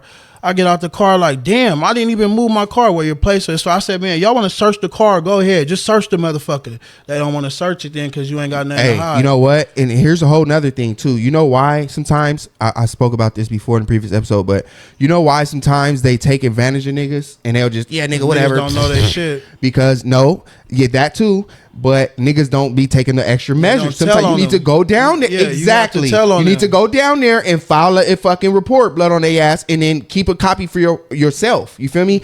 And you need a nice little stack of them, and then take those to your lawyer. It makes it easier for the lawyer. You feel me? It makes it easier. It's like, okay, they stopped you this time. You was right down the street from your house. They stopped you 8 fucking times, blood, in this fucking month, and you was right. That's harassment. They don't have nothing. They didn't find nothing, right? They pulled you out of the car. Oh, they searched it. You got video evidence too. Oh, okay.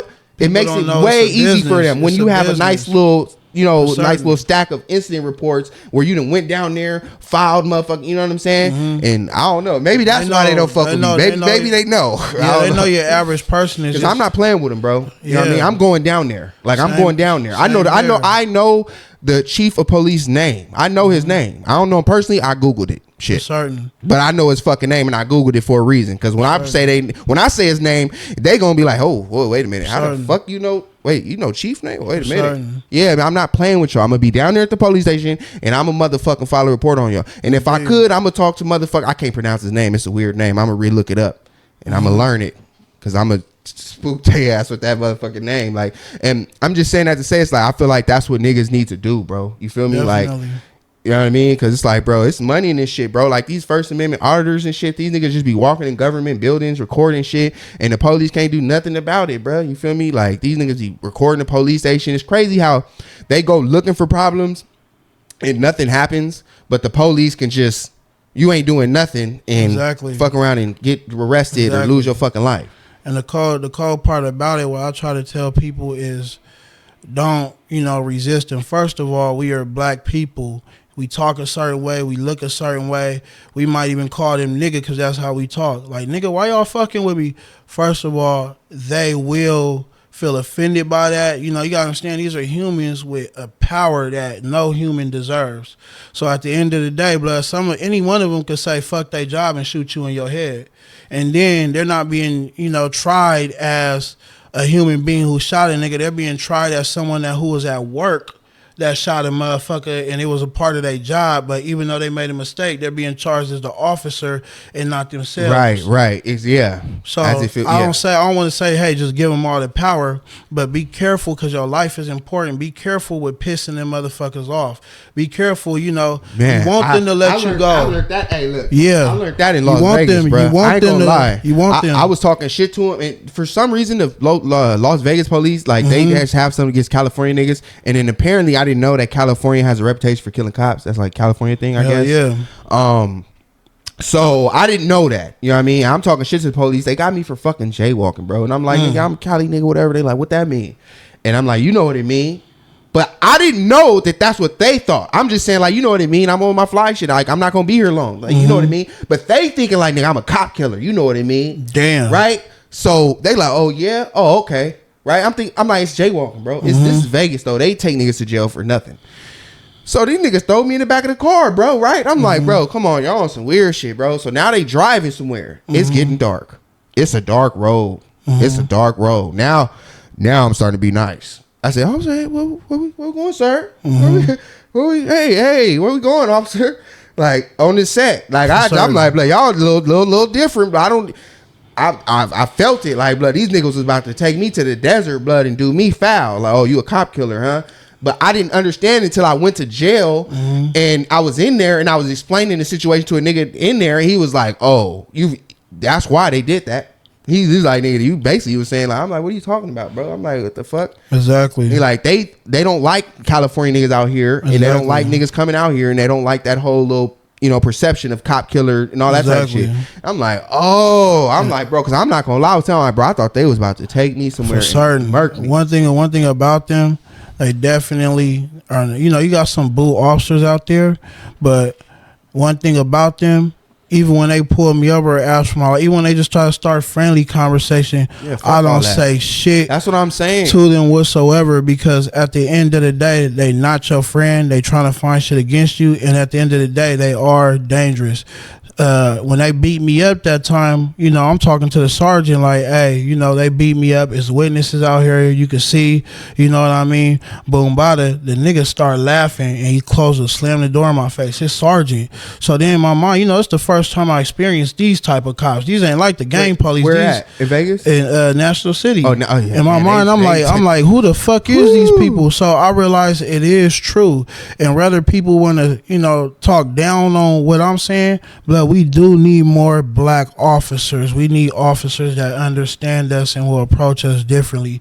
Because these motherfuckers, blood, it's too many racist ones in there, it's bro. Too much. Listen, I was in Texas, bro. All those black officers, bro, is right. both. Because guess what? They even let the niggas probably 60 to 40% black people. For certain. But when it's only 3 of y'all, you don't got no pull like that. You're going to have to listen to them. You're going to have to get in order, because the first thing they're going to know is, are you black or blue? But they not going to smoke. Are you black or blue? For certain. But they not going to smoke another nigga in front of a black cop. I don't believe. Shit. You crazy as fuck. Matter of fact, that's why you got to tap into this channel. Because now the black nigga, that's why you got to tap into this channel, because on episode I could be wrong. 2, it was a black officer and he gunned down a young black teenager. No, I'm saying, will a white officer gun down a black teenager in front of another black cop? Fuck yeah, he will. So, and the nigga ain't gonna do nothing. What he gonna do? He can't. Why? I could be wrong, but why would the officer stand up? Because he's black? Oh, you're out of here. You have unless he was wrong. If the officer was wrong, yeah, but you can't stand up because he shot him because he was black or some shit like that, because then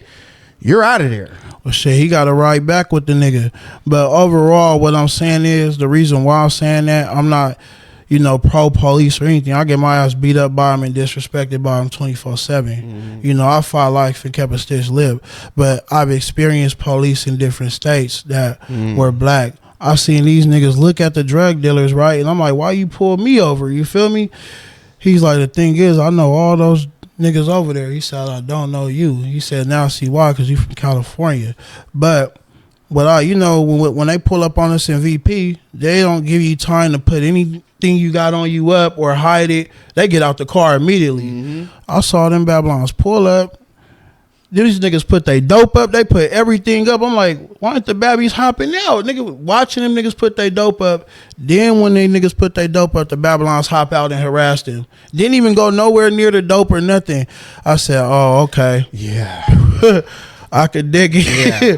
I said that was big, but so then when I came back out here, because some of them understand that they're doing their job. You're not a fucking detective. You're in a response. You're a response. So if there's not an emergency, if no one called you, boom, then you have no reason to do anything. Voila. But some of them take that power and try to just, no one called you, no one's in danger. You just want to hop out and fuck with us. They don't. Some of them understand. Like, I have no reason. Nobody called me. Nobody's shooting. Nobody's fighting. Whatever y'all doing, hey, put it up, whatever, and I'm gonna hop out and talk to y'all. What's up? Y'all good? All right. Smokey, you I know you ain't. You good? All right. They get bored. Tyrone, tell your mama I said hi. You know what I mean? Make sure they get bored sitting around, so they let her learn that instead of waiting to be called for crime, they learned that they could create it themselves, and that's the issue. They don't. Yes. They don't get called. They come and create a crime. Yeah. You know what I'm saying? They go. Yeah. They think they can fix some shit. That's now check this out. An officer could just walk up and see this is you. A heavy drug area, so exactly. I'm gonna just smash any nigga that looks like he possibly has drug. Like, bro, what the fuck? Do you really think you bring in a difference? Or like, imagine having this power. You can see a nigga walking down the street and just say, you know what, I'm finna falsely charge this nigga for rape. You think drugs stopped when they killed El Chapo? Not at all. He's not dead, but when he got locked up, exactly. Or, you know what I'm saying? Like, for certain. So certain people that understand that, they like, blood, instead of trying to fight this uphill battle, you feel what I'm saying? Like, I'd rather, you know what I mean? Exactly. Like, I don't have to, because you're fighting. You know what I'm saying? It's not going nowhere. Drugs ain't going nowhere. Killing ain't going nowhere. All of that shit. I'm not saying it's okay. I'm not saying killing is okay or nothing, but I'm saying that it's a part of life. It's been since the beginning of time. Like, it's not going to stop. Since the Roman days, since the barbarian days, since the 60s and 70s, right? Whatever. Yeah. You know, it's going to happen. You know what I'm saying? But it's like, you can't save the world. I feel like the police have that save the world mentality. Like, oh, this... You know what I mean? When I saw the information they had, the pictures they had, like a lot of them was deleted and shit, I paid attention. These motherfuckers really study us to the T, and a lot of us don't know it. And here's the thing about these motherfuckers, bro. They watch what we do, and then they make more crimes about it. If niggas don't want to get a job, they sit in front of the store. Here's the loitering crime. You know, they make crimes based on shit we do because as humans, we're creatures of habit. That's how pimping came along. Exactly. That's how pimping charges. And imagine they can't wrap their mind around how the fuck. And imagine she not. Come on. How the fuck are you? What the fuck are you talking about here? You just can't wrap your square ass mind around the fact that this bitch can give me her money. Exactly. And you want to charge me with that? How? Exactly. And the whole time they're charging me for pimping, when they was charging me for pimping, I kept asking them, who's the victim? Right, right. And he said, I'm going to get to that. I said, as the victim, who's the victim? Can you tell me he's the victim? He's like, I'm going to get to that. I said, so you going to charge me with pimping with no victim whatsoever? That type of shit. Because they just can't, like you said, they got to criminalize anything a nigga do. Like, we'll find a way around. We'll try to. Now, come on. Bro. They know, because the thing is, he locked me up. They make laws based around. They knew that I was in trouble. They kidnapped me and my girl for 3 hours without a charge. I said, can you hurry up and charge me? I want to go to jail. They said, we're going to tell you, or we're going to give you the charge now. And, when he took me to the back, he said, possibly pimping and pander. I said, possibly? Nigga, charge me if I'm supposed to be charged. The nigga went through my wallet 13 times illegally, hoping that I got some drugs or something in there. It's just like, fuck. And, the thing is, bro, that's when I learned they could put a charge on anybody, even if they know you just go get out and the charge is going to be dropped. I need the body cam footage. How you have to, I think you got to get subpoenaed? I think so. Or you could, I don't know how I need to learn that because I need that. I need that That's body cam like, footage. Listen, you'll never get the right answer. Here's the thing: if you never ask the right questions, they could turn it off too. I didn't know that. Well, then that's good that's more evidence. Because why was it off at that time? Listen, if y'all shit's not on, nigga, y'all got regulations that you're supposed to abide by.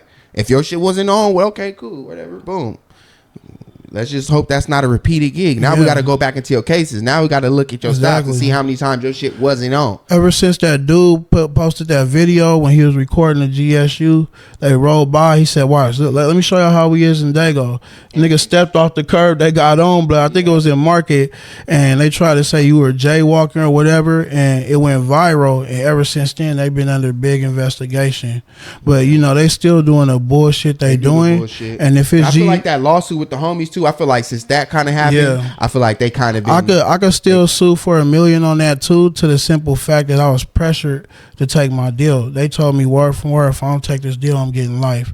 I said, just sign for assault. I said, who did I assault? Who's the victim? They said, that's just the charge. I said, I would still like to know who the victim is that I allegedly assaulted if I'm signing for an assault.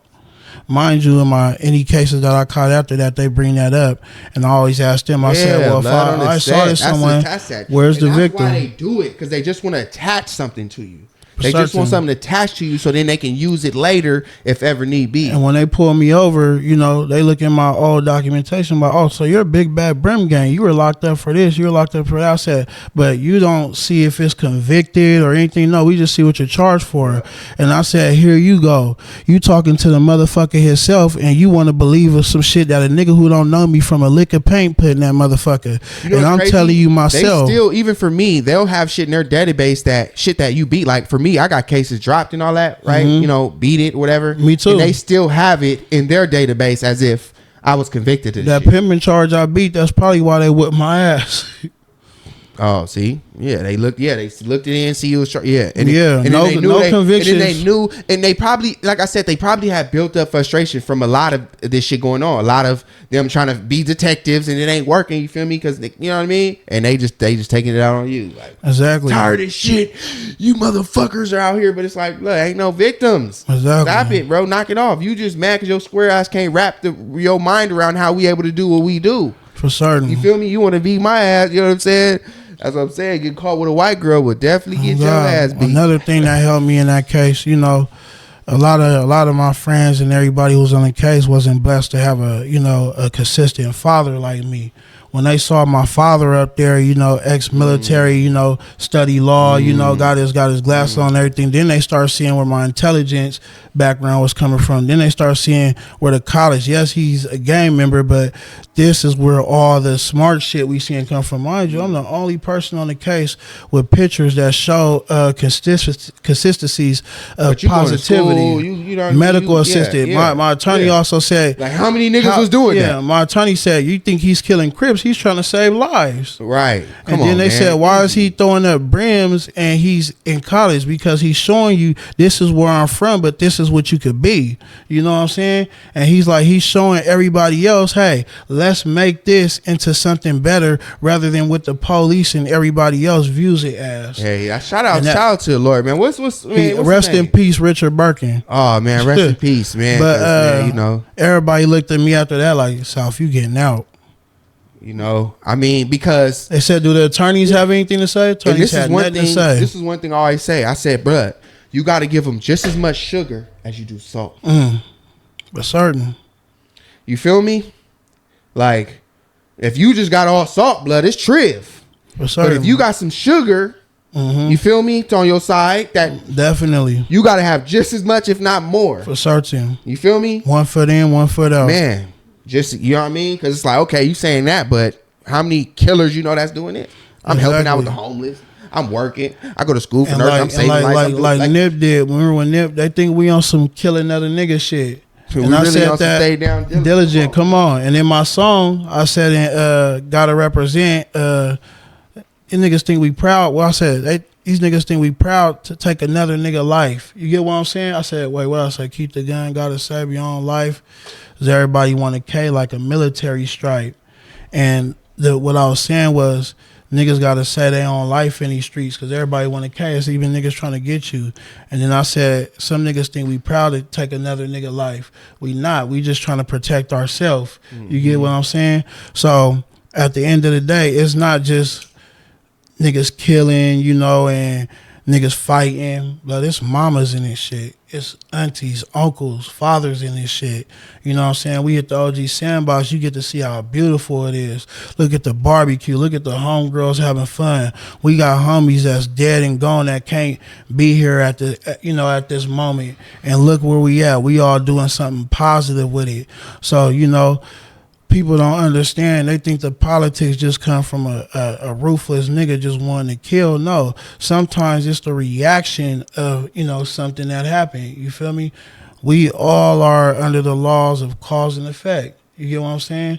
Some motherfuckers, it probably started with some weirdo going to do a random, you know, skit or whatever. But at the end of the day, man, it's morals in it, you know what I mean, and it's good people in it. Not everybody, you know what I mean, is the face of the evil shit. And with my music and with everything else I've been doing, I've been really trying to change the image and really do something positive with it. You get what I'm saying? If I get on with this money, blood, I'm trying to do like Nip, open up a store. I'm trying to take care of the homies' moms. I'm trying to hire homies' moms, homies' uncles, homies. You get what I'm saying? I feel like, you know, what Nip was doing, somebody should finish that process in that community. Because at the end of the day, like what Nip said in the interview, it's not about just throwing a bag in the neighborhood, hey, here goes some money. It's about putting the materials there to help them become better. And we still got good materials here. That's why some people become better. Yeah, we got the liquor stores, we got the gangs, but we also got the rec, we got the basketball programs, we got the schools, we got the library, you feel me? If we put more there, that's go, like you said, more sugar than the salt, then most likely people will lean towards the sugar.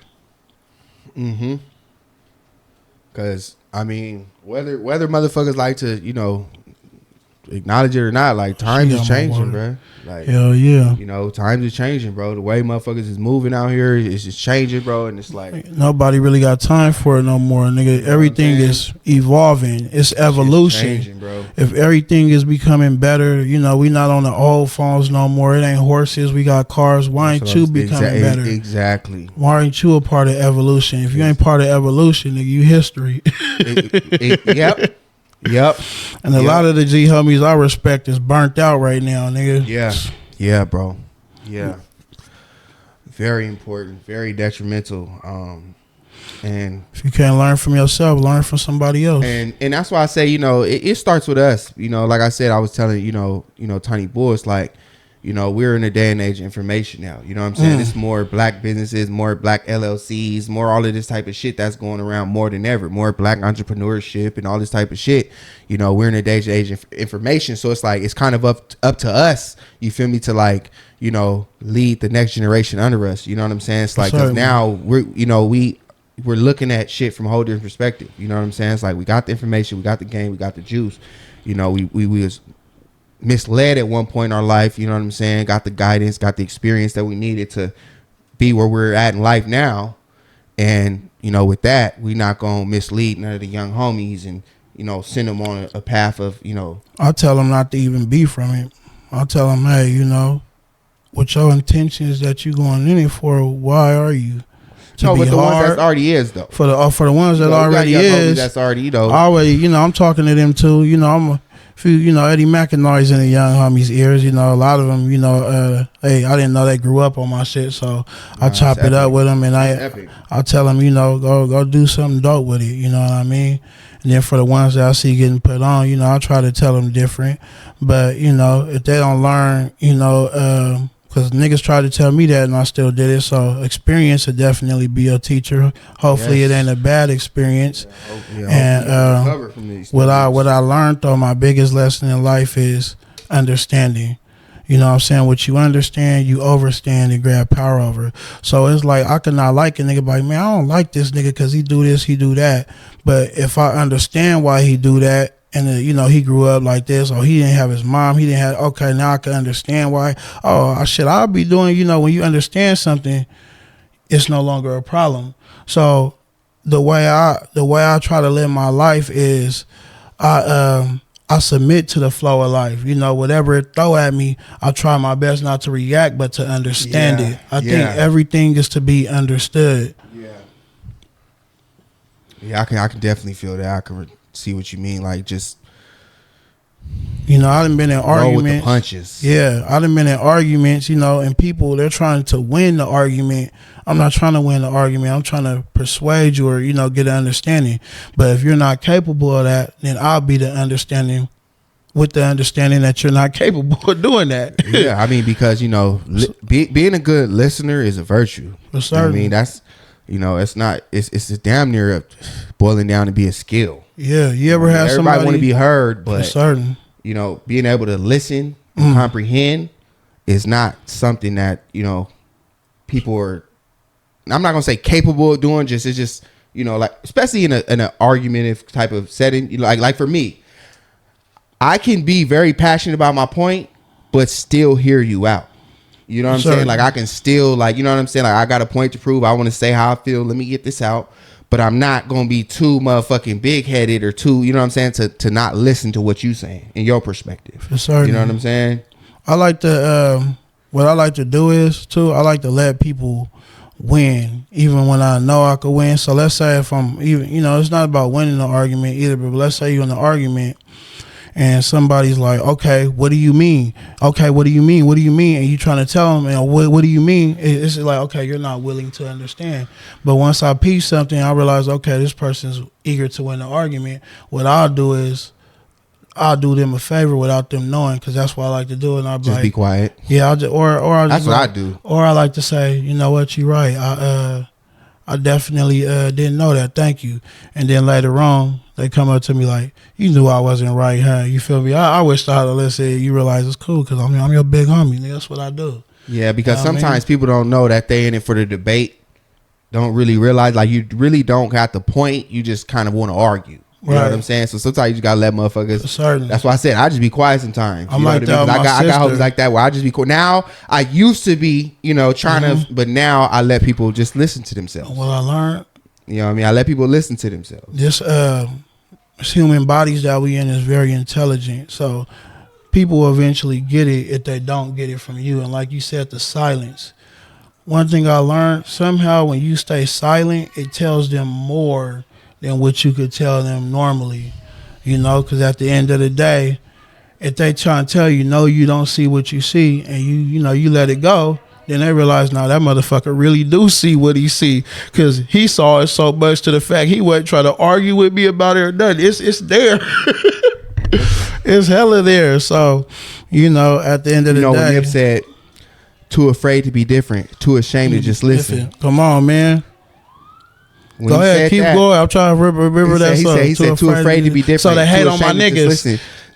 So they hate on my niggas. Not to call you a bitch, but they gonna hate on my bitches. So if you fucking with Nip, you got to know my intentions. You got to think like a rider. You got to know your position. So if it's cool, then we can hop in my Mercedes. Cool. Come on. Pop the cork off this Imperial Vul. Hey. Blowing circles out the roof and just enjoy the view. You know what I'm saying? If you were mine. Come on, but come on, man. You already know we on the same I like way, that hate it or love it too. Man, come on, where them hoes that got your name as a face tag. Man, know you by your first. But when he said that, a lot of the times motherfuckers, they insecurities, you know what I'm saying? Like, like you said, when he said like too ashamed to just listen. Yeah. You know what I mean? Like sometimes a nigga think learning something from you makes you better than them. For certain. I used to. So you got too much pride to even try to learn something from somebody because now you feel like you less than because they're teaching you something. For certain. You feel me? And that's when I learned that. I was like, okay, either you want to know or you don't. And this is what I really learned though too.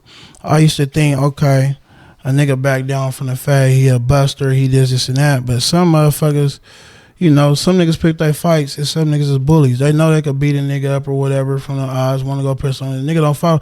Oh, that nigga's a bitch. No, he just knew he wasn't gonna win and he used his mind.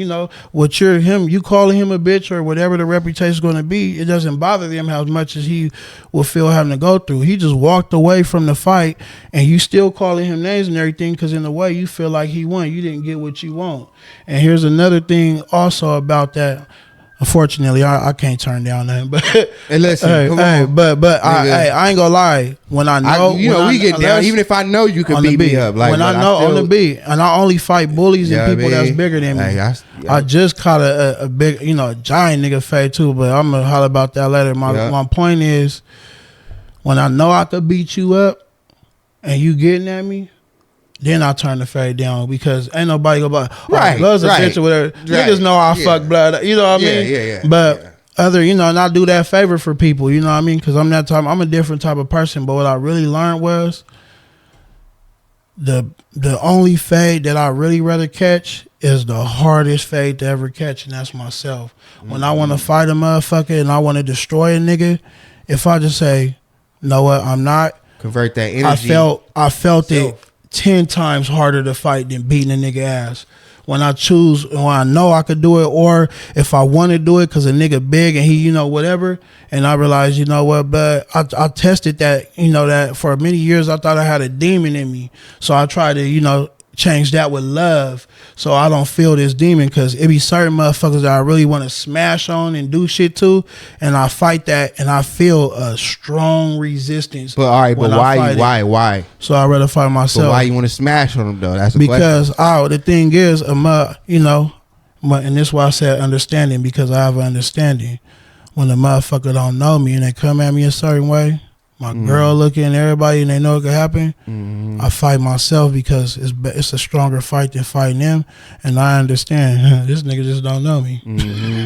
Yeah. At the end of the day, I understand that they don't understand something. So when he might walk away thinking I back down, but I let a nigga walking away because I know what could have happened. Why? Because I do it all the time. So I'm not going to do it again to prove it to myself. You know what? And I could care less if I prove it to you. But if you come over here and touch me, and sadly some people they learn. Okay. So I just had a thought. Right. So you know how you said that, you get respect mutual areas, you know what I'm saying, codes, you know what I'm saying. So how does that translate when it comes to, you know, they cool with you, but if the homies is trip, and the homies is tripping with them, but they cool with you?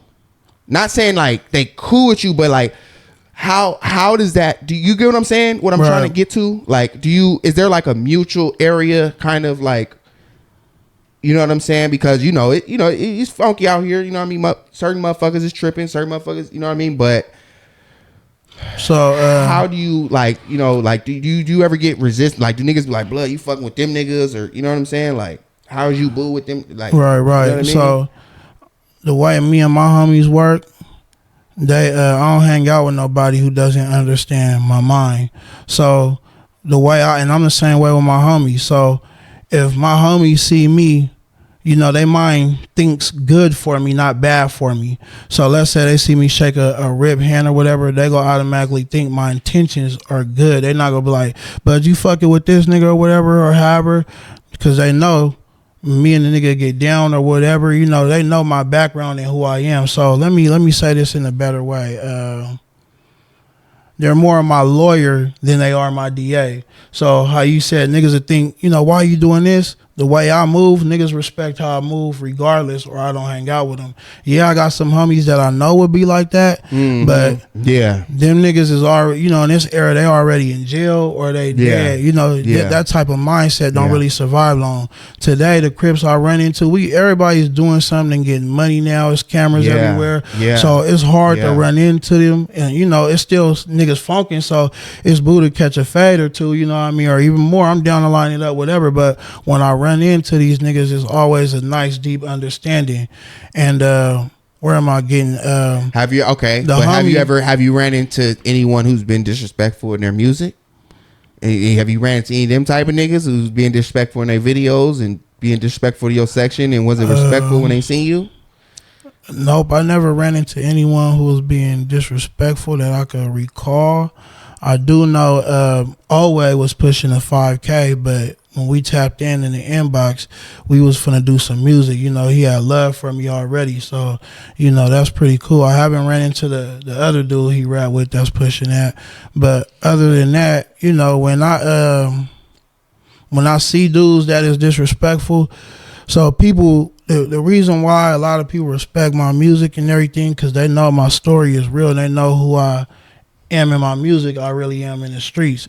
So I run into a lot of, you know, the rappers in the city, and, you know, their approach to me is always different. It's never disrespect. Right. Or, you know, it's never that type of energy. You know, so far, you know, if I do meet one, shit, if it's disrespectful while I'm there, we gonna have to get down. Okay, so mind you, it's like I really don't like doing a demonstration, you know what I'm saying? Because I feel like today when I'm older, so, and I'm still, you know, I just caught a fade a couple of days. I'm still one of them older niggas who catch fades. Yeah. But at the end of the day, I try my best not to, because I realize I like to use my mind more.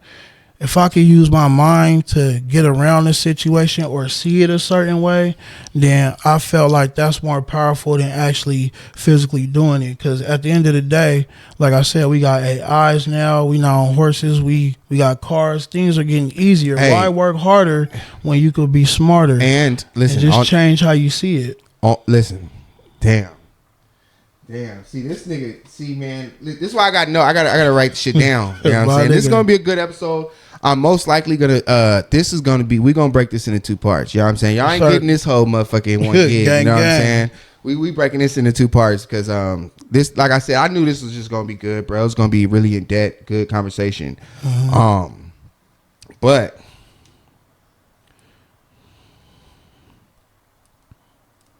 emotional control. For certain. The control of your emotions, right? I want to get on that topic, but we're going to take a quick break real quick. You know what I'm saying? Tap back into y'all with a quick second. Okay, cool. So, back from that, like you said, just touching on what you said, y'all, listen, we about to get into these segments, you know what I'm saying? Because we on the road tonight. But check it out. Like you were saying, like, it feels better. Like, you could do something, like, in certain situations, but being in control of your emotions, like, you know what I'm saying? Because it's easy to act out on emotions. Like, we got a lot of homies that's dead, a lot of homies that's locked up, just based off of emotions. For certain. You know what I mean? And having emotional discipline, you feel me, is important too. You feel me? Just knowing, because like I said, you know, a lot of us, you know, raised single mother households, didn't have that masculine father figure, you know what I'm saying, to really teach us and guide us through certain situations, you know what I'm saying? And unfortunately, a lot of motherfuckers, you know what I'm saying, end up doing crazy shit, you know what I mean? And I feel like if emotional, because I'm one of them, for one, first and foremost. Like, I'm one of them, bro. I had to really discipline myself, learn how to, like, control my emotions in certain situations, you feel me? Same here. Because if not, it could, you know, it could fuck you up. So I felt you on that, bro, when you said that. Certainly. You know what I mean? That shit is important out here, bro, because without it, you can fuck around and lose your life. For certain. You know what I'm saying? Like, so. All right, y'all. Boom. So there y'all have it there. Man, we're about to get into this segment of reaction with the homies, and you already know what's going on. Actually, I was gonna get on another. Do we got time to get into the daily report? Definitely. We got a little time. For certain. All right. Well, let's try to. You know what? I don't want to press it. I feel like we should just get straight into the reaction video. Okay, yeah, let's get it. Yeah, let's get into the reaction video. I don't want to press it. Oh yeah, and one quick note on what you said about emotional control. Ain't no point in taking action if ain't nothing going to change.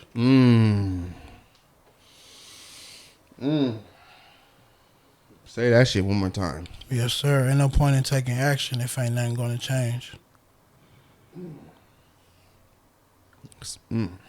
Especially if it's not what you wanted. So something might change, but it's not going. It's like a cause and effect, right? So if you throw a rock in the water, you know, you see one little wave, but that wave continues to get bigger and it goes down. But if you don't do nothing, it stays the same. So if you don't take action, if you don't do anything or react to anything, it's either going to stay the same or it's going to resolve itself. But at the end of the day, in this world or in life, nothing stays the same. It evolves. So no one is always feeling the same way. I could be mad at you, but we know tonight I'm probably not going to still be mad at you unless I'm just rethinking about it or going about it. But at the end of the day, without your role, how am I mad at you? I'm just mad at myself because I've allowed myself to feel that way about you, and you doing your life, or you ignored it, you took no action on it. So without my role, you know what I mean, none of my problems exist. If I die today, none of my problems today exist. So, you know, at the end of the day, why do they exist? Because I consider them to be problems. I do. They attach to me. I look at it in my mind. So if I die today, those problems don't exist. They don't exist to you. They don't exist to nobody. So when anybody come at me with problems, or I get, you know, any problems, I try my best to ignore it or to not pay any type of attention to it. And it's not easy too, because a reaction is not something we do consciously. It's something we do reactively, you know, animalistically. To proact is more conscious. So. Yeah, matching energy is dangerous. You know what I mean? Matching energy is dangerous, bro, because you definitely got to be aware of your energy. Like, if a nigga just walked in the room and just was turned up, disrespectful energy, nigga was hanging, nigga, whoop, whoop. You immediately, nigga, what's up? For certain. You feel me? Like, nigga, what's up? Now that's why I said matching energy is dangerous. You also, feel me? What I learned about that too is when somebody come up tripping, or they say they tripping about something, they have to be feeling some type of way before. Because here's the thing, in order to trip on something, you have to be matching that feeling already to trip on it. Imagine somebody happy, just got $1 million today, everything. Somebody try to trip on, blah, oh man, I ain't tripping. I'm gonna go around that. Facts. Knowing that a nigga normally like, nigga, what's going on? Whatever. I got, you know. What? Because in your mind, you like, I just woke up, I argue with sis, nigga. I got time for this nigga shit today. Yeah. So people who have time for that are definitely dealing with some type of psychological drama. And what we don't understand is nobody outside of us in this three-dimensional world has anything to do with our personal psychological drama. And as much as we want to say it's something outside of us, believe it or not, it's something inside of us. Because why else will we react on that? Let's say you accidentally grab my lighter, and I decide to trip on that. If I decide to trip on that, you know, why would I tie myself to something like that outside of me when I can say it's all good shit, nigga? My lighter look just like your lighter. You seen that episode of the Boondocks? Nigga, the nigga moments. Come on. Me, man. And the white nigga was like, wait, I'm white. Just walked away. Come on, Dopey. God damn it, bro. We gotta fucking do better, bro. I like how you said that because I was thinking about that exact shit, but I did not want to bring it up.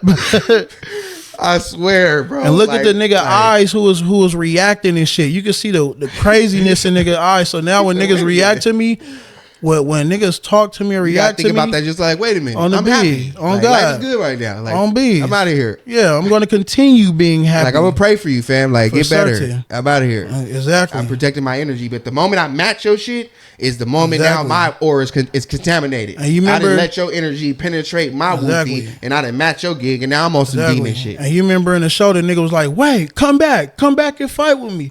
Because it's miserable. Yeah. It's miserable. Love company. It's miserable being in that argument and this person's not as mad as you. But notice you get mad and explode. Now they're like, never mind, my nigga, it's good now that you want to get mad because they robbed you for your energy. Exactly. Okay. All right, y'all. So, man, let me tell you something. Good. We can listen. Now we can go. It's okay. It's all good. You know what I'm saying? Because I know, I know my nigga got shit to do. You know what I'm saying? Listen. I knew this was kind of gonna happen. I'm like, bro, because we got context for days, bro. You know what I mean? Matter of fact, I was talking to this nigga about the podcast before I even started the podcast. I was telling him, like, man, you know what I'm saying? Because I knew our energy. You feel me? Like we can really go on, like definitely, like we can go on and on type shit. So then that's what basically happened in this episode. But we ain't about to hold y'all up no more. I know what y'all waiting for. Again, like, comment, subscribe. Let us know how you feeling about this episode, about this clip that we about to play. We're about to get into this right now. Again, follow my boy, you know what I'm saying? Yes, sir. All of his outlets. Eddie Mack on Instagram, EDDIEMMACK. Don't forget the MM. Everybody does. Come get some game, you feel me? People learning from my music, people healing from my music. I save lives with my music. Tap in. Okay. Man. And yeah, man. It's like I said, I ain't even about to do it. Y'all. I was about to fuck around and dive into a whole nother context, but I ain't gonna do it. I ain't gonna hold y'all up no more. We gonna dive into this video. Let us know what y'all think. Again, like, comment, subscribe, and we get into. You ready for this video? Yes, sir. Make sure you can see this. Hold on. Make sure you can see All right. Yes, sir.